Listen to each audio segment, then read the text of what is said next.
এই যে বন্ধুরা, শুনছো?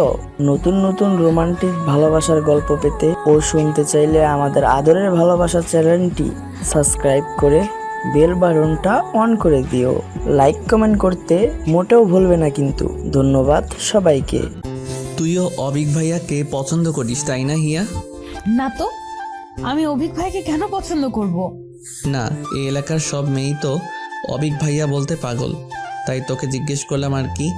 তুইও নিশ্চয়ই আর সবার মতোই অবিক ভাইয়াকে পছন্দ করিস। সবাই পছন্দ করে বলে কি আমাকেও পছন্দ করতে হবে? এমনটা কোথায় লেখা আছে শুনি? না, আসলে আমি তো এমনি জিজ্ঞেস করলাম। তুই কি রাগ করলি? না, আমি আসি আবির ভাইয়া, ক্ষুধা লেগেছে। কলেজ থেকে এসে কিছুই খাইনি। কথাগুলো বলেই আমি পুকুর পাড়ে বসার বেঞ্চি থেকে উঠে পড়লাম। সামনেই পুকুরে অভিক ভাইয়া গোসল করছে, আর তাকে দেখেই আবির ভাইয়া আমাকে কথাটা জিজ্ঞেস করেছে বুঝতে পারলাম। আবির ভাইকে আরেক নজর দেখেই আমি ওখান থেকে প্রায় ছুটে চলে আসলাম। আমি হিয়া, কলেজের দ্বিতীয় বর্ষের ছাত্রী, আর এতক্ষণ যার সাথে কথা বলছিলাম সে হচ্ছে আমার চাচাতো ভাই আবির। এবার অনার্স দ্বিতীয় বর্ষে পড়ে। প্রথম বর্ষের ফাইনাল পরীক্ষা শেষ করেই বাড়িতে এসেছে, বেশ কিছুদিন থাকবে। আর অভিক হচ্ছে আমার আরেক চাচার ছেলে, দেখতে যেমন সুন্দর তেমনি অহংকারী। ছাত্র হিসাবেও গ্রামের সেরা, ঢাকা মেডিকেলে পড়াশোনা করে, এবার ফাইনাল ইয়ারে। গ্রামের প্রায় সব মেয়েই অভিক ভাইয়া বলতে পাগল, যে কেউ একবার দেখলে আর চোখ ফেরাতে পারবে না। কিন্তু আমার কেন জানি অভিক ভাইকে পছন্দ নয়। আমার কাছে আবির ভাইয়াই সেরা। অভিক ভাইয়ের মতো এত ফর্সা নয়, আবার লম্বাও নয়, পড়াশোনাতেও আমার মতো এভারেজ। শ্যামবর্ণের আবির ভাইয়া আমার কাছে সবার সেরা, যাকে দেখার জন্য আমি মাসের পর মাস অপেক্ষা করে থাকি। কখন বাড়ি আসবে আর কখন তাকে দু চোখ ভরে একবার দেখবো। এই অনুভূতিটা তবে থেকে হয়েছে যবে থেকে আবির ভাইয়া ভার্সিটিতে ভর্তি হয়েছে। আগে হয়তো সবসময় চোখের সামনে থাকতো বলে এই অনুভূতিটা বুঝতে পারতাম না, অথবা তখন এই অনুভূতিটা বোঝার মতো বয়স আমার ছিল না। আমি যাকে পছন্দ করি সে যদি আমার সামনে অন্য কোনো ছেলেকে পছন্দ করে কিনা তা জিজ্ঞেস করে, তাহলে তো রাগ হওয়ারই কথা। তাই আমি খাবার খাওয়ার অজুহাত দিয়ে ওখান থেকে চলে আসলাম। আচ্ছা, আবির ভাইকে বুঝতে পারে না যে আমি তাকে কতটা পছন্দ করি? নাকি বুঝতে চায় না আমার না বলা অনুভূতিগুলো? নাকি আমাকে মুখ ফুটে বলতে হবে তাকে যে আমি তাকে ভালোবাসি? একটা মেয়ে হয়ে আমি তাকে কি করে বলবো যে আমি তাকে ভালোবাসি? আর আবির ভাইয়া যদি আমাকে পছন্দ না করে, আমাকে ফিরিয়ে দেয়, তখন কি আমি সহ্য করতে পারবো? আবার আবির ভাইয়া যদি অন্য কোনো মেয়েকে পছন্দ করে ফেলে, তাহলে তো আমি সেটা সহ্য করতে পারবো না। আজ একটা বছর আমি আমার অনুভূতিগুলো লুকিয়ে রেখেছি, আর যেন পারছি না। যতই দিন যাচ্ছে ততই মনে হচ্ছে আমি আমার ভালোবাসার মানুষের থেকে দূরে সরে যাচ্ছি। হারিয়ে ফেলছি সেই আবির ভাইয়াকে, যাকে আমি মনে প্রাণে চাই। আবির ভাইয়া এসেছে শুনেই আমি কলেজ থেকে এসেই তাকে খুঁজতে পুকুর পাড়ে চলে গিয়েছিলাম, অথচ সে ভেবেছে যে আমি হয়তো আবির ভাইয়াকে দেখতে পুকুর পাড়ে গিয়েছি। এই জন্যই হয়তো আমাকে কথাটা জিজ্ঞেস করলো। তার মানে আবির ভাইয়া আমাকে ভুল বুঝেছে। কথাটা ভাবতেই আমার নিজেরই লজ্জা লাগলো। অভিক ভাইয়াও তো তাকিয়েছিল আমার দিকে, সেও ভেবেছে যে আমি তার গোসল করা দেখতে গিয়েছি। ছি, ব্যাপারটা তখন আমার মাথাতেও আসেনি। আমার মনে হচ্ছে যে আবার ছুটে গিয়ে আবির ভাইয়াকে বলে আসি যে আমি ওনাকে দেখতে ওখানে গিয়েছিলাম, অভিক ভাইয়াকে নয়। যেই ভাবা সেই কাজ। আমি আবার এক ছুটে পুকুর পাড়ে চলে গেলাম, কিন্তু আবির ভাইয়াকে সেখানে না দেখতে পেয়ে এদিক সেদিক খুঁজতে লাগলাম, কিন্তু কোথাও থেকে দেখতে না পেয়ে চলেই আসছিলাম। তখন পেছন ফিরে কারো মুখে আমার নাম শুনতে পেলাম। মিষ্টি একটা কণ্ঠস্বরে সে আমার নাম ধরে ডাকছে। আমি পেছন ফিরে তাকাতেই দেখি যে অভিক ভাইয়া একটা লুঙ্গি আর হাতা কাটা গেঞ্জি পরে গামছা দিয়ে চুলটা মুছতে মুছতে আমার দিকে এগিয়ে আসছে। আমি ওখানেই দাঁড়িয়ে রইলাম। তারপর বললাম, ভাইয়া কেমন আছেন? আমি তো ভালোই আছি। তুমি কেমন আছো? কালকে এসেছি অথচ তোমাকে আজ দেখতে পেলাম। কোথায় ছিলে? আমিও ভালোই আছি। আসলে কলেজে গিয়েছিলাম তো, মাত্রই আসলাম, তাই হয়তো দেখতে পাননি। কলেজে না হয়ে আজ গিয়েছিলে? কাল সারাদিন কোথায় ছিলে দেখলাম না তো। না, আসলে রাতে পড়ছিলাম। অজুহাত? তা পড়াশোনা কেমন চলছে? এই ঠেলে ঠুলে চলছে আর কি। আমি তো আর আপনার মতো নাম্বার 1 স্টুডেন্ট না। আমার যেমন চলার কথা তেমনই চলছে। খোটা দিচ্ছ কেন? ভালোই কথা শিখেছো দেখছি। অভিক ভাইয়া আমাদের কাজিনদের সাথে তুমি করেই বেশি কথা বলে, আর আমি অভিক ভাইয়ার থেকে আগে থেকেই 10 হাত দূরে থাকার চেষ্টা করতাম। আমি অভিক ভাইকে কিছু বলতে যাব, ঠিক তখনই সেখানে আবির ভাইয়া এসে হাজির। আবির ভাইয়াকে দেখে আমি আরো চুপ হয়ে গেলাম। আবির ভাইয়া অভিক ভাইয়াকে লক্ষ্য করে বলল, কেমন আছেন ভাইয়া? এই তো ভালো। তুমি তুমি কখন আসলে? এই তো কিছুক্ষণ আগেই। আপনি তো কাল এসেছেন তাই না? থাকবে না কি কয়দিন? না, বেশি দিন ছুটি নেই, আর 2টা টিউশনি আছে, ছুটি দিয়ে এসেছি। বেশি দিন থাকতে পারবো না। টিউশনি করা তোমার পড়াশোনার ক্ষতি হয় না? আমি তো আর সারাক্ষণ পড়ি না, আর 2টা টিউশনি থাকলে হাত খরচটা হয়ে যায় আর কি। তাদের গল্পের মাঝে আমার নিজেকে অসহায় লাগছিল, তাই আমি চুপি চুপি ওখান থেকে কেটে পড়লাম। আমি ঘরে ঢুকতেই মা চেঁচাতে লাগলো, সেই তখনই বললি যে ক্ষুধা লেগেছে, আমি তখন ভাত ভেড়ে রেখেছি, অথচ তোর আসার নাম নেই। কোথায় গিয়েছিলি এই ভর দুপুরে? এইখানেই আবির ভাইয়া এসেছে তাই। ওদের দেখে কিছু শেখ। সারাক্ষণ টোটো করে ঘুরে বেড়ালে ওদের মতো আর ভার্সিটিতে পড়তে হবে না। তোর বাবা বলে দিয়েছে কোনো ভার্সিটিতে চান্স না পেলে সোজা বিয়ে দিয়ে দেবে। আসিফ এখন বাবা মায়ের সম্মান রাখলে তবেই বাঁচা। কথাগুলো বলে মা হন হন করে ঘর থেকে বের হয়ে গেল। এই অভিক ভাইয়া আর আবিক ভাইয়া কেন যে ভার্সিটিতে চান্স পেয়েছিল কে জানে। আমাকে আর আমার চাচাতো বোন হিমাকে সারাক্ষণ তাদের গুণগান শুনে কাটাতে হয়। মাঝে মধ্যে ওদের দুজনের উপর প্রচুর রাগ হয়। আর আমার ছোট ভাই আসিফ ভাইদের মান রাখতে সেও ক্লাস টপার 5-এ বৃত্তি পেয়েছে, 8-এ বৃত্তি পেয়েছে, এবার 9-এ পড়ে। বোঝাই যাচ্ছে যে ভাইদের পথ অনুসরণ করেই এগোচ্ছে। আর আমি আর আবির ভাইয়ের ছোট বোন হিমা জমজের মতো একই ক্লাসে পড়ি, আবার রেজাল্টও একই থাকে, কোনো মতে টেনে টুনে পাস। বিকেলে আমি আর হিমা হাঁটতে বের হয়েছি, তখন হিমা লাজুক ঘেসে আমাকে বলল, জানিস ইয়া, আমি না অভিক ভাইকে পছন্দ করি। অভিক ভাইকে দেখলেই না আমার কেমন জানি লাগে, মনে হয় সারাক্ষণ ওনাকে দেখি। ইস, ওনার যদি একটা ছোট ভাই বা বোন থাকতো, তাহলে তার ওসিলায় হলেও সারাক্ষণ আমি ওনাদের বাড়ির আশেপাশে ঘুরঘুর করতাম। আর বড় চাচাও দেখ, নিজের বাড়ি রেখে অন্য জায়গায় গিয়ে বাড়ি বানাতে হবে। আমাদের সাথে থাকলে কি হতো, যখন তখন অভিক ভাইকে দেখতে পারতাম। তুই এমন ভাবে বলছিস যেন অভিক ভাইয়াদের বাড়ি আমাদের বাড়ির থেকে কতই না দূরে, শুধুমাত্র রাস্তার এপার ওপার। আর তুই যে অভিক ভাইকে পছন্দ করিস এটা তো অনেক পুরাতন কথা, নতুন কিছু বল। একটা কথা কান খুলে শুনে রাখ, তুই কিন্তু অভিক ভাইয়ের দিকে একদম নজর দিবি না। অভিক ভাইয়া শুধু আমার। আচ্ছা হিয়া, অভিক ভাইয়ার কেমন মেয়ে পছন্দ হতে পারে বলতো? তুই এমন ভাবে বলছিস যেন অভিক ভাইয়া আমাকে বলেছে যে হিয়া আমার না এমন টাইপের মেয়ে পছন্দ। তুমি একটু খুঁজে দেবে? তুই মজা নিচ্ছিস তাই না? তুই নিজে যখন কাউকে পছন্দ করবি তখন বুঝবি যে ভালোবাসার মানুষটির সম্পর্কে জানার জন্য মন কেমন করে। তখন আমাকে বললে আমি ওইভাবে মজা করব। আরে বোন, তুই রাগ করছিস কেন? আমি তো এমনিই বললাম। তুই হঠাৎ অভিক ভাই নিয়ে পড়লি কেন বলতো, কাহিনী কি? সামনেই তো 14ই ফেব্রুয়ারি আসছে। আমি একটা প্ল্যান করেছি, তোকে ছাড়া আর কাউকে তো বলা যাবে না। তার আগে বল, তুই আমাকে হেল্প করবি? কি এমন প্ল্যান করেছিস যে আমার হেল্প ছাড়া হবে না? বলে ফেল শুনি। আমি না এবার ভ্যালেন্টাইন্স ডেতে অভিক ভাইকে একটা চিঠি দেব। তুই কি পাগল হয়ে গেছিস? কেউ জানতে পারলে কি লঙ্কা কাণ্ড হবে তা ভেবে দেখেছিস? আর অভিক ভাইয়ের রিয়াকশন কি হবে বুঝতে পারছিস? তা কল্পনা করতেও আমার হাড় হিম হয়ে আসছে। আরে ভাই, আমি নাম ধাম লিখে দেবো নাকি? আমি অতটাও বোকা নই। তুই আমাকে হেল্প করবি, ব্যাস। বাকিটা আমি তোকে পরে জানাবো, যদি রাজি হয়ে যায়। তুই কি পাগল? চিঠিতে কি এমন দিবি যে তোর নাম না জেনেই তোকে পছন্দ করবে? তোকে না চিনলে তোকে উত্তরই বা দিবে কি করে? আর তুই চিঠিটা কিভাবে দিবি?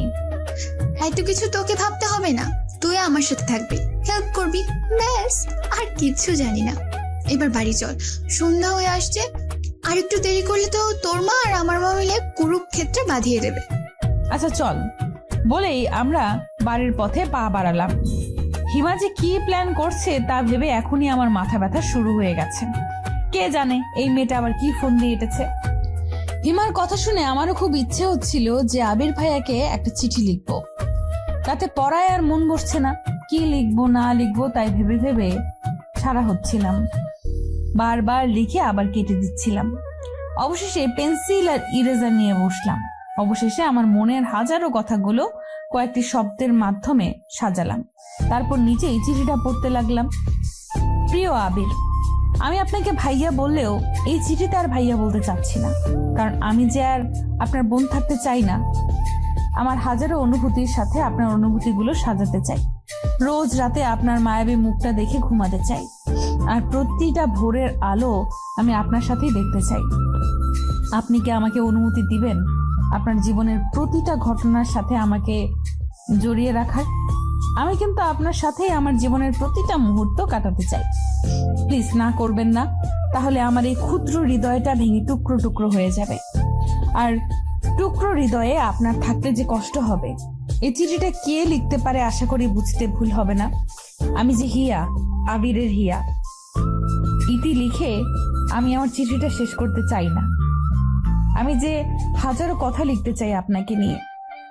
আপনার উত্তরের আশায় রইলাম। চিঠিটা দেখছিলাম আর নিজেই লজ্জা পাচ্ছিলাম। আবির ভাইয়ের চিঠিটা পড়ার সময় কি আমার মতোই লজ্জা পাবে, নাকি হাসবে আমার এইসব হাস্যকর লেখা পড়ে? কি রে হিয়া, আজ এত পড়াশোনা করছিস? প্রতিদিন পারলে আমার আগে ঘুমিয়ে যাস, আর আজ এখনো পড়ছিস? হ্যাঁ মা, এই তো পড়া শেষ, এখন ঘুমাবো, তুমি ঘুমাও। কথাটা বলে লাইট অফ করে মায়ের পাশে শুয়ে পড়লাম। আর কাল চিঠিটা আবির ভাইয়ের কাছে কিভাবে পৌঁছাবো তাই ভাবতে ভাবতে ঘুমিয়ে পড়লাম। সকালে কলেজে যাওয়ার সময় হিমা জানালো যে ওর চিঠি লেখা শেষ। ও নাকি পুরো 4 পাতার একটা রচনা লিখেছে। আমি শুনে তো অবাক। তারপর হাসি থামাতে না পেরে বললাম, তুই কি প্রেমপত্রের নামে কোনো রচনা লিখেছিস? এত বড় চিঠি কেউ লিখে? আর তোর মনে হয় অভিক ভাইয়া ওই চিঠি দেখার পর আর পড়বে? আমি কি করব বল, লিখতে লিখতে বড় হয়ে গেছে। আমি তো ভেবেছি যে ওইটা দেখে দেখে তুই আমাকে সুন্দর করে লিখে দিবি। আমার যে হাতের লেখা, অভিক ভাইয়া হাতের লেখা দেখে বমি না করে দেয়। চিঠি পড়া তো দূরের কথা। আরে ভাই, তোর চিঠি আমি কেন লিখবো? তুই কিন্তু কথা দিয়েছিস যে আমাকে হেল্প করবি, এখন পিছু হটলে চলবে না। আচ্ছা বাবা, করবো হেল্প। তার আগে বল যে এই চিঠিটা তুই অভিক ভাইয়া অবধি পৌঁছাবি কি করে? কথাটা জিজ্ঞেস করার আরেকটা কারণ হচ্ছে, আমার চিঠিটাও আবির ভাইয়াকে সেইভাবেই দিব। আমার কথাটা শুনে হিমা মুচকি হেসে বলল, ওটা আমার জন্য কোনো ব্যাপারই না। অভিক ভাইয়া যখন রুমে থাকবে না, তুই চাচির সাথে গল্প জুড়ে দিবি, আর আমি সেই সুযোগে চিঠিটা রেখে আসবো। ব্যাস, মিশন কমপ্লিট। আইডিয়াটা কেমন? জিনিয়াস। তুই তো দেখছি ভবিষ্যতে লাভ গুরু হবি। কলেজে পৌঁছেই আমি হিমার চিঠিটা নিয়ে সবার থেকে লুকিয়ে পড়তে লাগলাম। এত লেখা লিখেছে যে পুরো ক্লাসের ফাঁকে ফাঁকে পড়েও আমি সেই চিঠি শেষ করতে পারলাম না। অবশেষে চিঠিটা আমার কাছেই রেখে দিলাম। সারাদিন আর আবির ভাইকে দেখতে পেলাম না, হয়তো বন্ধুদের সাথে আড্ডা দিতে গেছে। এতদিন পর গ্রামে এসেছে, তাকে এক পলক দেখার জন্য আমার মনটা ছটফট করছিল। বিকেলে আমি আর হিমা আমাদের রুমে বসে হিমার চিঠিটা ঠিক করছিলাম। ঘরের দরজা বন্ধ দেখে মা কয়েকবার বকা দিলেও আমরা তার কথার গুরুত্ব দিলাম না। আজকের মধ্যেই আমাদের চিঠি লেখা শেষ করতে হবে। কাল যে ফেব্রুয়ারির 13 তারিখ, কালকে এই চিঠিগুলো তাদের মালিকের কাছে পৌঁছে দিতে হবে। কেটে কুটে অবশেষে হিমার চিঠিটাও ঠিক করলাম। তারপর হিমা চলে গেল আর আমি সেই চিঠিটা সুন্দর করে আরেকটা পৃষ্ঠায় লিখতে বসলাম। হিমার চিঠিটা ছিল এরকম: প্রিয় অভি, তুমি আমার জীবনের প্রেমের সূর্যোদয়। তোমাকে এক নজরে দেখার জন্য আমি সারাটা জীবনও অপেক্ষা করতে পারি। এক তোমার মধ্যে আল্লাহ এত সৌন্দর্য কেন দিয়েছে? আমাদের মাঝেও তা একটু ভাগ করে দিত। লেখার তো অনেক কথাই ছিল, কি আর লিখবো, একদিনে বলা যায় সব। আজ শুধু এইটুকুই বলতে চাই যে আমি তোমাকে আমার সারা জীবনের সঙ্গী হিসেবে পেতে চাই। তুমি কি পারবে আমার জন্য অপেক্ষা করতে? আমি তোমার পাশে ছিলাম, আছি, আর থাকতেও চাই। নাম না বললে কি তুমি আমায় চিনে নেবে না? হাসির শুরু, হাওয়ার শুরু, রবীন্দ্রনাথের হৈমন্তীর শুরু, তাতেই আছে আমার সুর। আরো বলতে হবে বলে মনে হয় না। আমি এই ভালোবাসা দিবসের একটা মুহূর্ত তোমাকে আমার করে দেখতে চাই, যেখানে তুমি আমাকে পুকুর পাড়ে গিয়ে খুঁজবে। আমি তোমার আশায় থাকবো। আসবে তো আমার অভু? চিঠিটা শেষ করতেই আবির ভাইয়া আমার রুমের সামনে এসে হাজির। এই সময় আবির ভাইয়া আমার রুমে সারাদিন পর আবির ভাইয়াকে দেখে আমার কি যে ভালো লাগছে তা বলে বোঝাতে পারছি না। আমি নিজেকে সামলিয়ে নিয়ে বললাম, ভাইয়া আপনি ভেতরে আসুন। আবির ভাইয়া ভেতরে এসে আমার বিছানার উপর বসতে বসতে বললেন, কেন, আমি কি আসতে পারি না নাকি? না তা নয়, আসলে এই সন্ধ্যার সময় তাই জিজ্ঞেস করলাম আর কি। চাচি বলছিল তোর পড়াশোনা কেমন চলছে, একটু খোঁজ নিতে, তাই চলে আসলাম আর কি। হিমার অবস্থা তো একদম বাজে, তা তোর কি অবস্থা?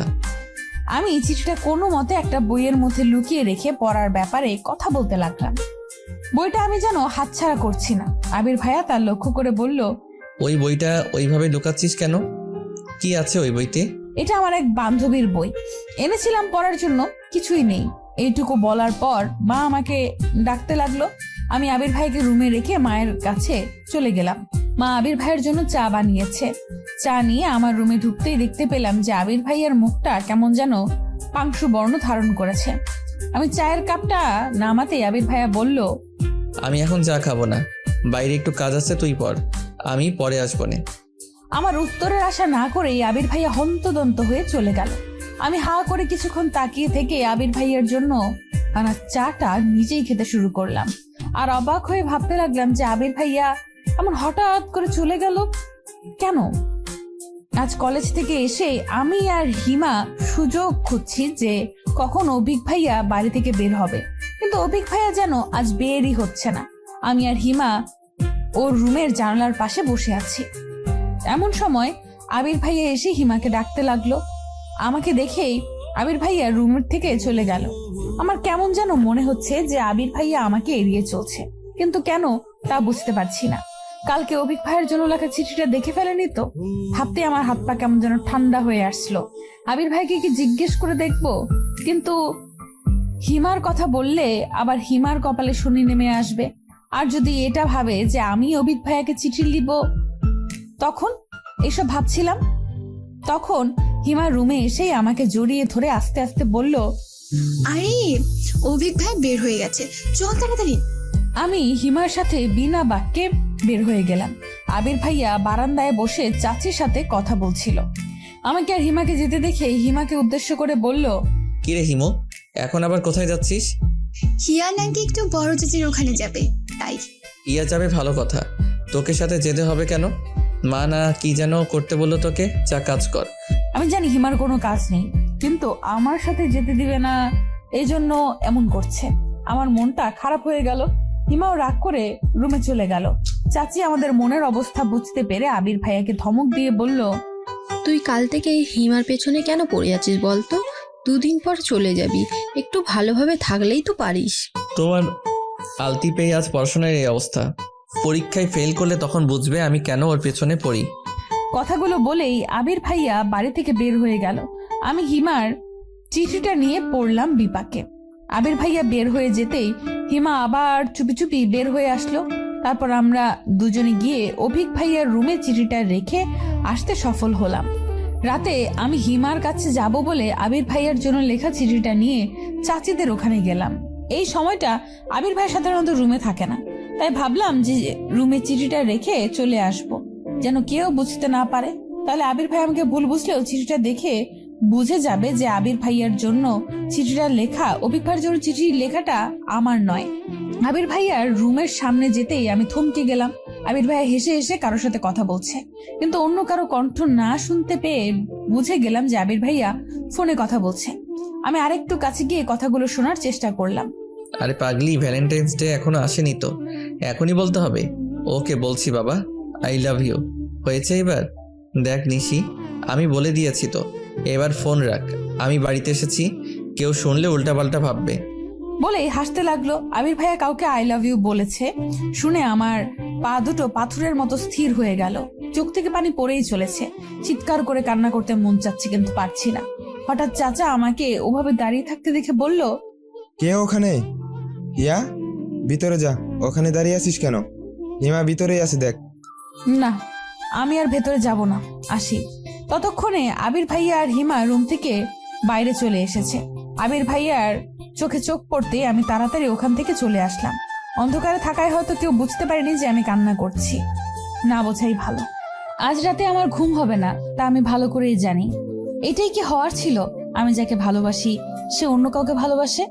আচ্ছা, আমারও তো কোনো ভুল হতে পারে আবির ভাইয়া কাউকে ভালোবাসে না, কিন্তু আমি নিজের কানকে কি করে অবিশ্বাস করি?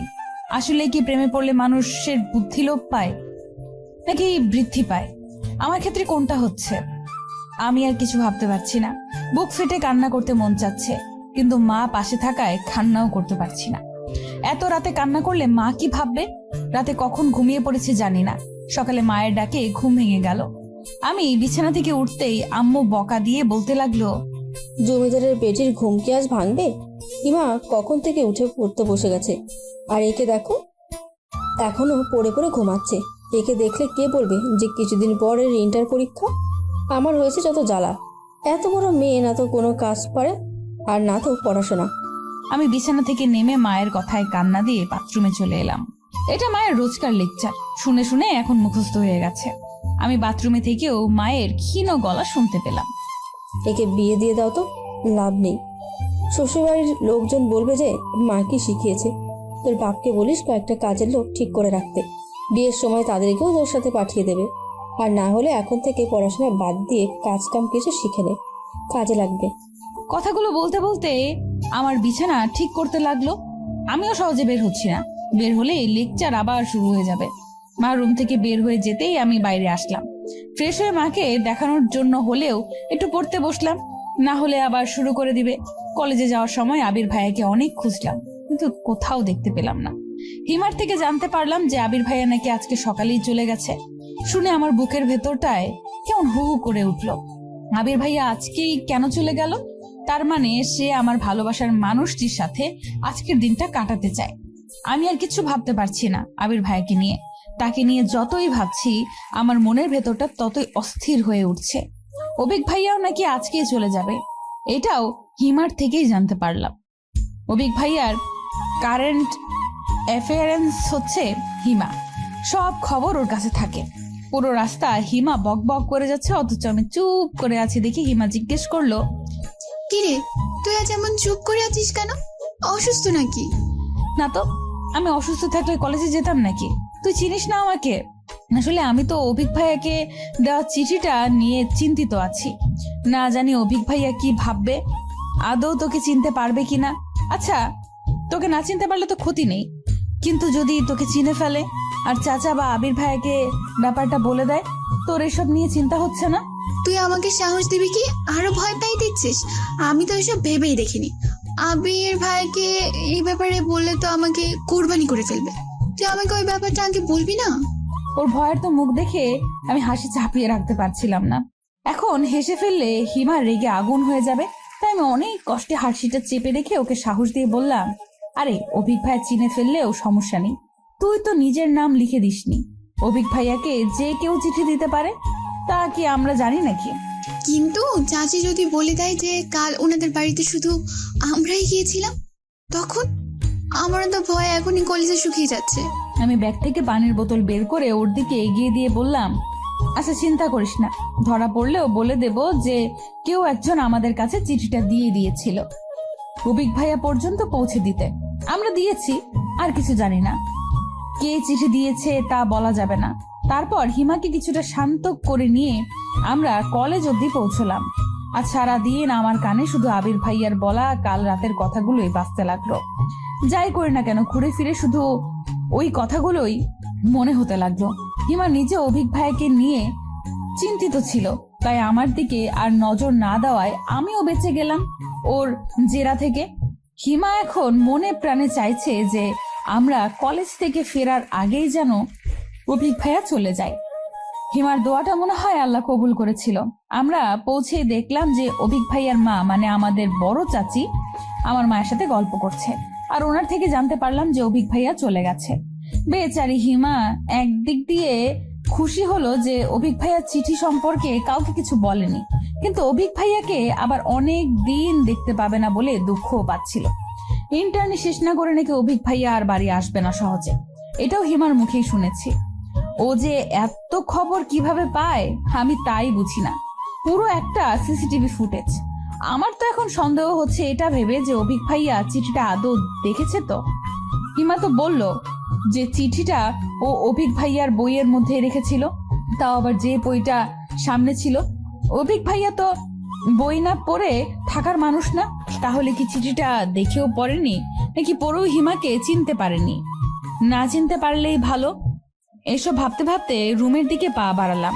আমি রুমে ঢুকতেই একটা নতুন ডায়েরি দেখতে পেলাম। আমি ব্যাগটা নামিয়ে ডায়েরিটা উল্টে পাল্টে দেখতে দেখতে বাইরে এসে মাকে জিজ্ঞেস করতেই মা বলল, অভিক ডায়েরিটা দিয়েছে তোকে আর হিমাকে, নাকি পরীক্ষার জন্য গিফট করেছে। তোদের পরীক্ষার আগে হয়তো আর আসবে না, তাই দিয়ে গেল। আমি ডায়েরি উল্টোতে গিয়ে শেষের দিকে কিছু একটা লেখা দেখতে পেলাম। আমি তাড়াতাড়ি রুমে গিয়ে লেখাগুলো পড়া শুরু করলাম। আমি অভিক। হিয়া, আমি জানি চিঠিটা তুমি লিখেছো। তোমার হাতের লেখা আমি খুব ভালো করে চিনি। দেখো, আমি কথাগুলো তোমাকে সরাসরি বলতে চেয়েছিলাম, কিন্তু তুমি তো জানোই আমি একটু লাজুক প্রকৃতির। কারো সামনে গেলে ভালো করে কথা বলতে পারি না। আর যে কথাগুলো আমি গুছিয়ে লিখতে পারবো, সেগুলো সামনে গেলে গুছিয়ে বলতে পারবো না। তাই তোমার থিওরি আমি তোমার উপরই অ্যাপ্লাই করলাম। আমিও আমার মনের কথাগুলো লিখলাম। আমি তোমার থেকে অনেক সিনিয়র, তাই জীবন সম্পর্কে তোমার থেকে আমার ধারণা কিছু বছরের হলেও বেশি। তোমার ওই লাইফটা আমি অনেক বছর আগেই পার করে এসেছি, তাই তোমার মনের অবস্থাটা আমি ভালো করে বুঝতে পারছি। তোমার আবেগের বয়সটা এখনো চাইনি। আবেগ দিয়ে জীবন চলে না হিয়া, বাস্তবতাকে বুঝতে শিখো। আগে এটা বোঝার চেষ্টা করো যে তুমি সত্যিই আমাকে ভালোবাসো, নাকি এটা শুধু ভালো লাগা। লাভ আর অ্যাট্রাকশনের মধ্যে অনেক তফাৎ। তোমাকে ফিরিয়ে দেওয়ার মতো ইচ্ছা বা সাহস কোনোটাই আমার নেই। কেন জানি না তোমাকে আমার ভালো লাগে, তবে সেটা আদৌ ভালোবাসা কিনা আমি আজও বুঝতে পারিনি। তাই বাকিটা সিদ্ধান্ত তোমাকেই দিতে হবে। আমি তোমার ভালোবাসা নাকি শুধু ভালো লাগা। আমি কখনো এসব প্রেম ভালোবাসা নিয়ে ভাবার সময় পাইনি। সব সময় পড়াশোনা নিয়ে থেকেছি, কিন্তু আজ হোক বা কাল হোক বিয়ে তো করতেই হবে। তাই তোমাকে ফিরিয়ে দিচ্ছি না, তবে তোমার মন পরিবর্তন হলেও হতে পারে। তোমার জীবনের সবে শুরু, সামনে পরীক্ষা, পড়াশোনার মন দাও। এখন এসব নিয়ে ভাবলে চলবে না। আমি তোমাকে সময় দিচ্ছি ভাবার জন্য। তোমার যদি মনে হয় যে তুমি আমাকে সত্যিই ভালোবাসো, তবে আমি তোমাকে ফিরিয়ে দেব না, অপেক্ষা করব তোমার জন্য। কিন্তু এর মধ্যে যদি তোমার মনে হয় যে আমাকে তোমার শুধু ভালো লাগা, ভালোবাসো না, তবে আমি তোমাকে দোষারোপ করব না, কারণ আমি জানি যে এই বয়সটা আবেগী। আর আমার বাহ্যিকতা দেখে আমাকে বিচার করো না। আমার আচার আচরণের স্বভাব চরিত্র এগুলো বিচার করো, তারপর তুমি সিদ্ধান্ত নেবে। আর হ্যাঁ, তোমার পরীক্ষার মধ্যে এ নিয়ে কোনো টেনশন করবো না। এখন তোমার পড়ার সময়। পরীক্ষা শেষ করে ঠান্ডা মাথায় ভেবে তারপর আমাকে জানিও। উপদেশগুলো গ্রহণ করলে খুশি হব। আর আমার লেখাগুলো পড়ে একদম মন খারাপ করবে না। নিজের খেয়াল রেখো, ভালো থেকো, সুস্থ থেকো। তোমার প্রিয় অপু। লেখাগুলো পড়তেই আমার মাথার মধ্যে ঝিমঝিম করতে শুরু করে দিয়েছে। আমি হাসবো নাকি কাঁদবো বুঝতে পারছি না। প্রথমে আবির ভাইয়া আমাকে ভুল বুঝলো, আর এখন অভিক ভাইয়াও। কিন্তু এই লেখাগুলো দেখলে হিমাও যে আমাকে ভুল বুঝবে। যাই হোক না কেন, হিমাকে এই ব্যাপারে কিছুই বলা যাবে না, তাহলে ও আমাকে খুন করে ফেলবে। অভিক ভাইয়া কি করে ভাবতে পারলো যে আমি ওনাকে পছন্দ করি? তার মানে চিঠিটা আবির ভাইয়াও পড়েছিল নিশ্চয়ই, যার কারণে আবির ভাইয়াও একই ভুল বুঝেছে। কিন্তু আমি অভিক ভাইয়াকে চিঠি দেই বা না দেই, আবির ভাইয়া তো অন্য একটা মেয়েকে ভালোবাসে, আর অভিক ভাইয়াও কি আমাকে পছন্দ করে? তাহলে আমি কোথায় এসে পড়লাম? আমি এখন কোন দিকে যাব আর কি করব? অভিক ভাইয়াকে নিয়ে কোনো চিন্তা নেই, কিন্তু আবির ভাইয়া আর হিমাকে আমি কি করে সবটা বোঝাবো? আমি যে আর কিছুই ভাবতে পারছি না। আমি ডায়েরিটা ড্রয়ারে লুকিয়ে রেখে সোজা হিমার কাছে চলে গেলাম। হিমা ফ্রেশ হয়ে খেতে বসেছে।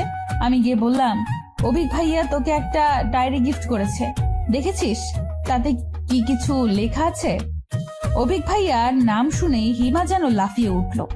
খাবার নিয়েই ওর রুমে চলে গেল। আমিও ওকে অনুসরণ করলাম। টেবিলের ওপর থেকে ডায়েরিটা নিয়ে আমি লেখা খুঁজতে লাগলাম। ডায়েরির শেষ পাতাতেই কিছু লেখা আছে। আমি সেটা পড়তে শুরু করলাম।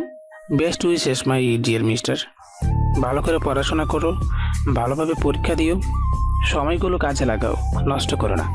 যাওয়ার আগে আর দেখা হলো না, নিজের যত্ন নিও। ভালো থেকে তোমার ভালোবাসার ভাই অভিক।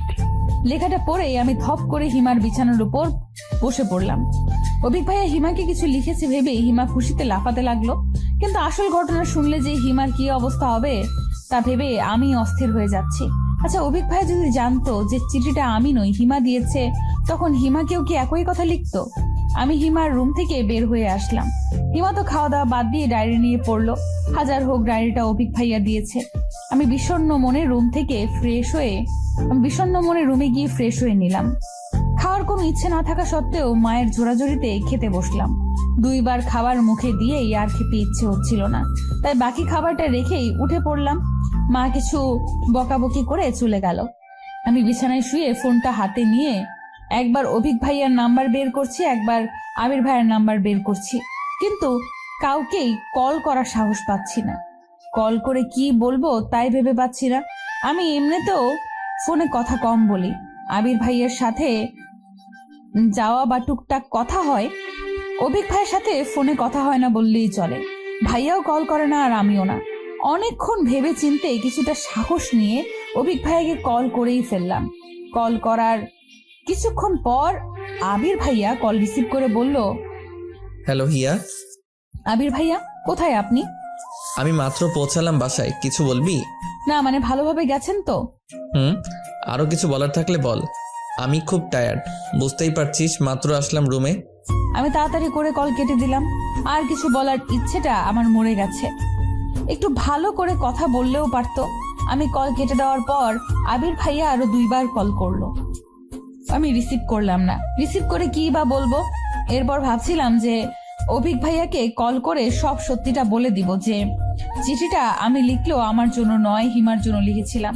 কিন্তু আবির ভাইয়ার সাথে কথা বলে সেই মুডটাই নষ্ট হয়ে গেল। তাই আর অভিক ভাইয়াকে কল করলাম না।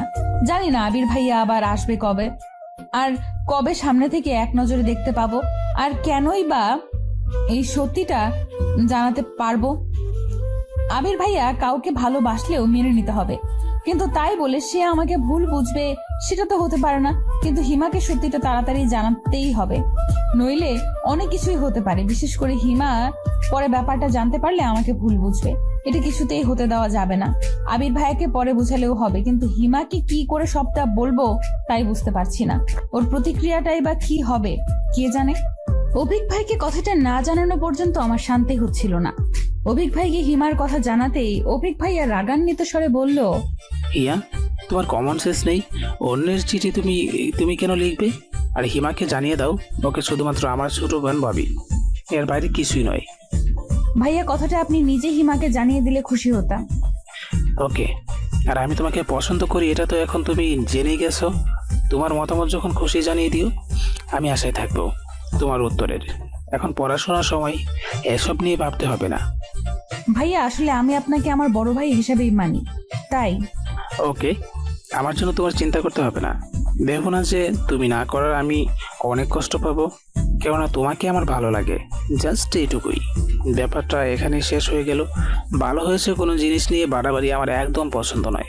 আর এসব কথাগুলো কাউকে জানানোর প্রয়োজন নেই। কাজিনদের মধ্যে কোনো ভুল বোঝাবুঝির সৃষ্টি হোক সেটা আমি চাই না। আচ্ছা, তুমি কি আমাকে ভয় পাও?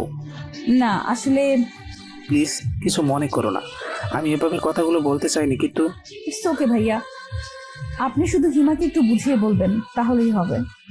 আচ্ছা সরি হিয়া, সত্যিটা না জেনেই আমি তোমাকে। থাক না, এসব আর না বলাই ভালো।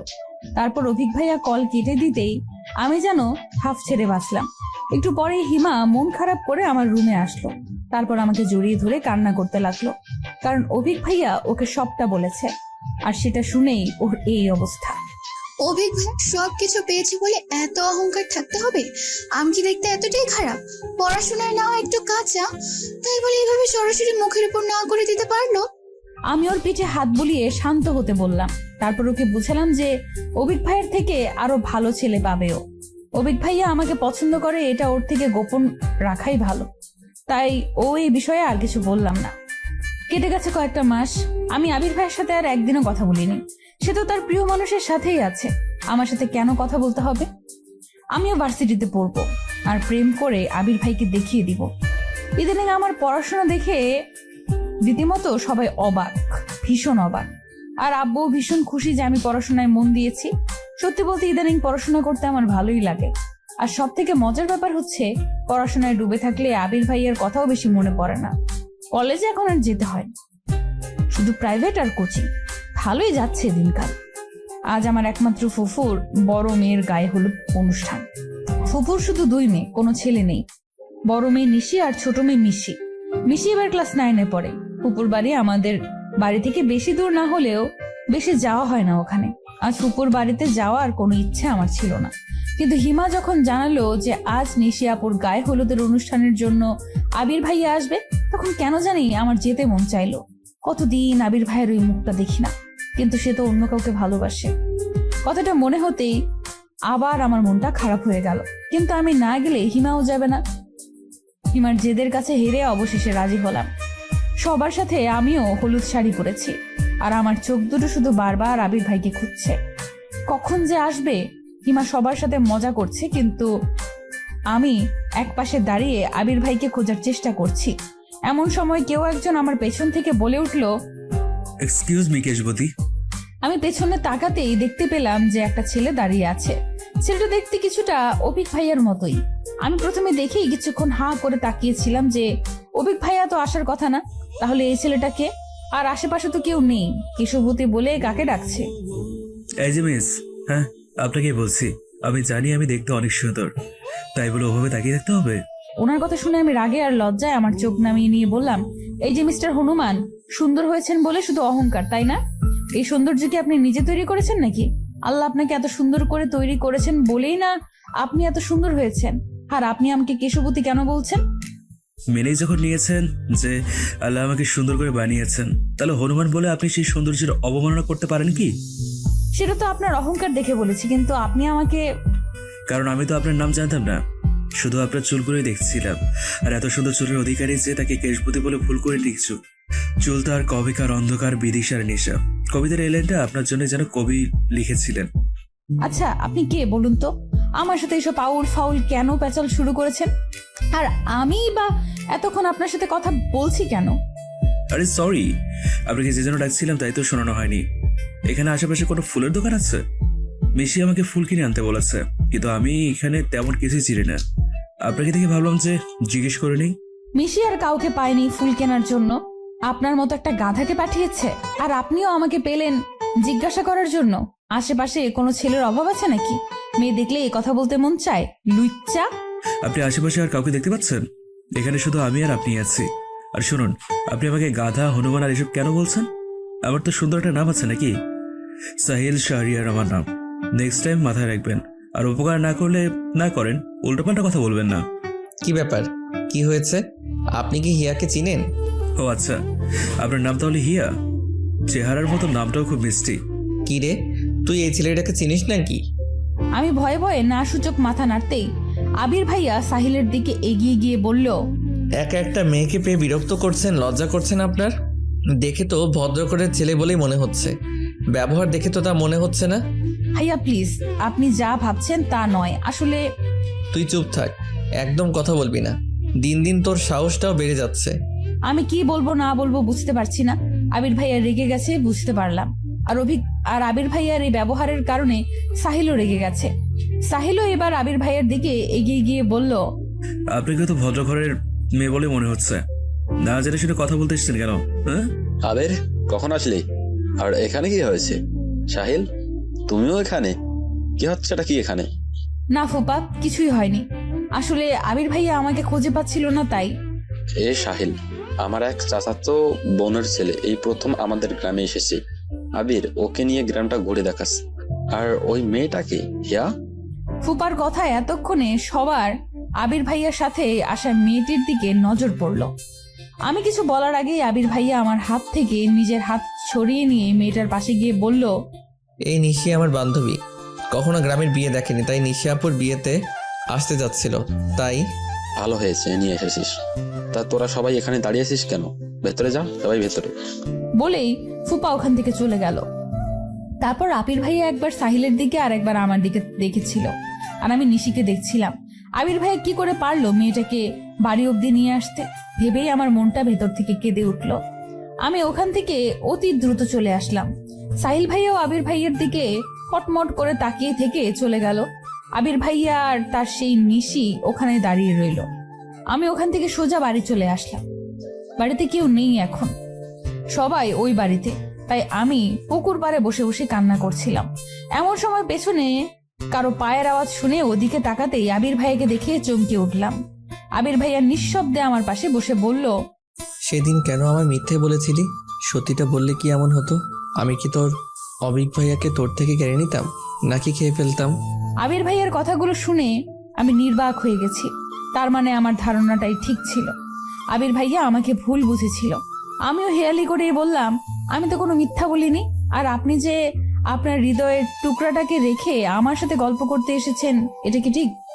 তুই কি নিশির কথা বলছিস? ও আমার হৃদয় টুকরো কেন হবে? কথা ঘোরাচ্ছিস কেন? খুব কথা ঘোরাতে শিখেছিস দেখছি। হঠাৎ এমন হাসছেন কেন? তোর মুখ দেখলে যে কেউ ভয় পেয়ে যাবে। পুকুরে গিয়ে আগে মুখটা ধুয়ে আয়। আর কান্না করছিলি কেন? ওই সাহিল কিছু বলেছে? কি হয়েছিল? আমি শাড়ির আঁচল খুঁজে সেটা দিয়েই মুখ মুছতে শুরু করলাম। আবির ভাইয়া আমার হাত থেকে শাড়ির আঁচল কেড়ে নিয়ে বলল, এভাবে মুছলে মুখে লাগবে, যা আগে মুখটা ভালো করে ধুয়ে আয়। আমি শাড়ি পরে এমনিই হাঁটতে পারছি না, তার উপর পুকুরের পানি দিয়ে মুখ ধুতে বলছে। আমি রেগে গিয়ে বললাম, এই অবস্থায় আপনি আমাকে পুকুরের পাড়ে যেতে বলছেন? আমি তো আপনার নিশি নয় যে সবকিছু পারফেক্ট হব। আমি বাড়ি যাচ্ছি, এইগুলো ধুয়ে আসছি। বলেই আমি বেঞ্চি থেকে উঠতেই আবির ভাইয়া আমার হাত টেনে আবার বেঞ্চিতে বসিয়ে দিলেন। তারপর রেগে গিয়ে বললেন, তুই বারবার নিশির নাম নিয়ে কি প্রমাণ করতে চাইছিস বলতো? আমি বললাম না নিশি আমার ফ্রেন্ড আর কিছুই নয়? আর ও অলরেডি বিবাহিত। নিশি বিবাহিত? এই কথাটা শুনতে খুশিতে আমার লাফাতে মন চাচ্ছিল, কিন্তু আবির ভাইয়াকে সেটা বুঝতে না দিয়ে বললাম, সত্যি নিশি আপনার গার্লফ্রেন্ড নয় আর উনি বিবাহিত? তাহলে সেদিন রাতে এইটুকু বলে আমি থেমে গেলাম। আবির ভাইয়া অবাক দৃষ্টিতে আমার দিকে তাকিয়ে বলল, কোন দিন রাতে? তুই কবেকার কথা বলছিস? কিছু না, আসলে আপনি আমাকে ভুল বুঝেছিলেন। সেদিন অভিক ভাইয়ের জন্য আমি চিঠি লিখিনি। আসলে আমি নিজে দেখলাম ওটা তোর হাতের লেখা ছিল, আর তুই এখনো মিথ্যে বলছিস। আসলে চিঠিটা আমি লিখেছিলাম, তবে আমার জন্য নয়। ওটা এইটুকু বলেই আমি থেমে গেলাম।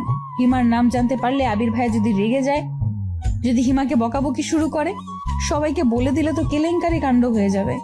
আমি এখন কি করব? সত্যিটাকে আবির ভাইয়াকে বলে দিব? আর সত্যিটা না বললে তো আবির ভাইয়া আমাকে ভুল বুঝবে। কি করব এখন আমি?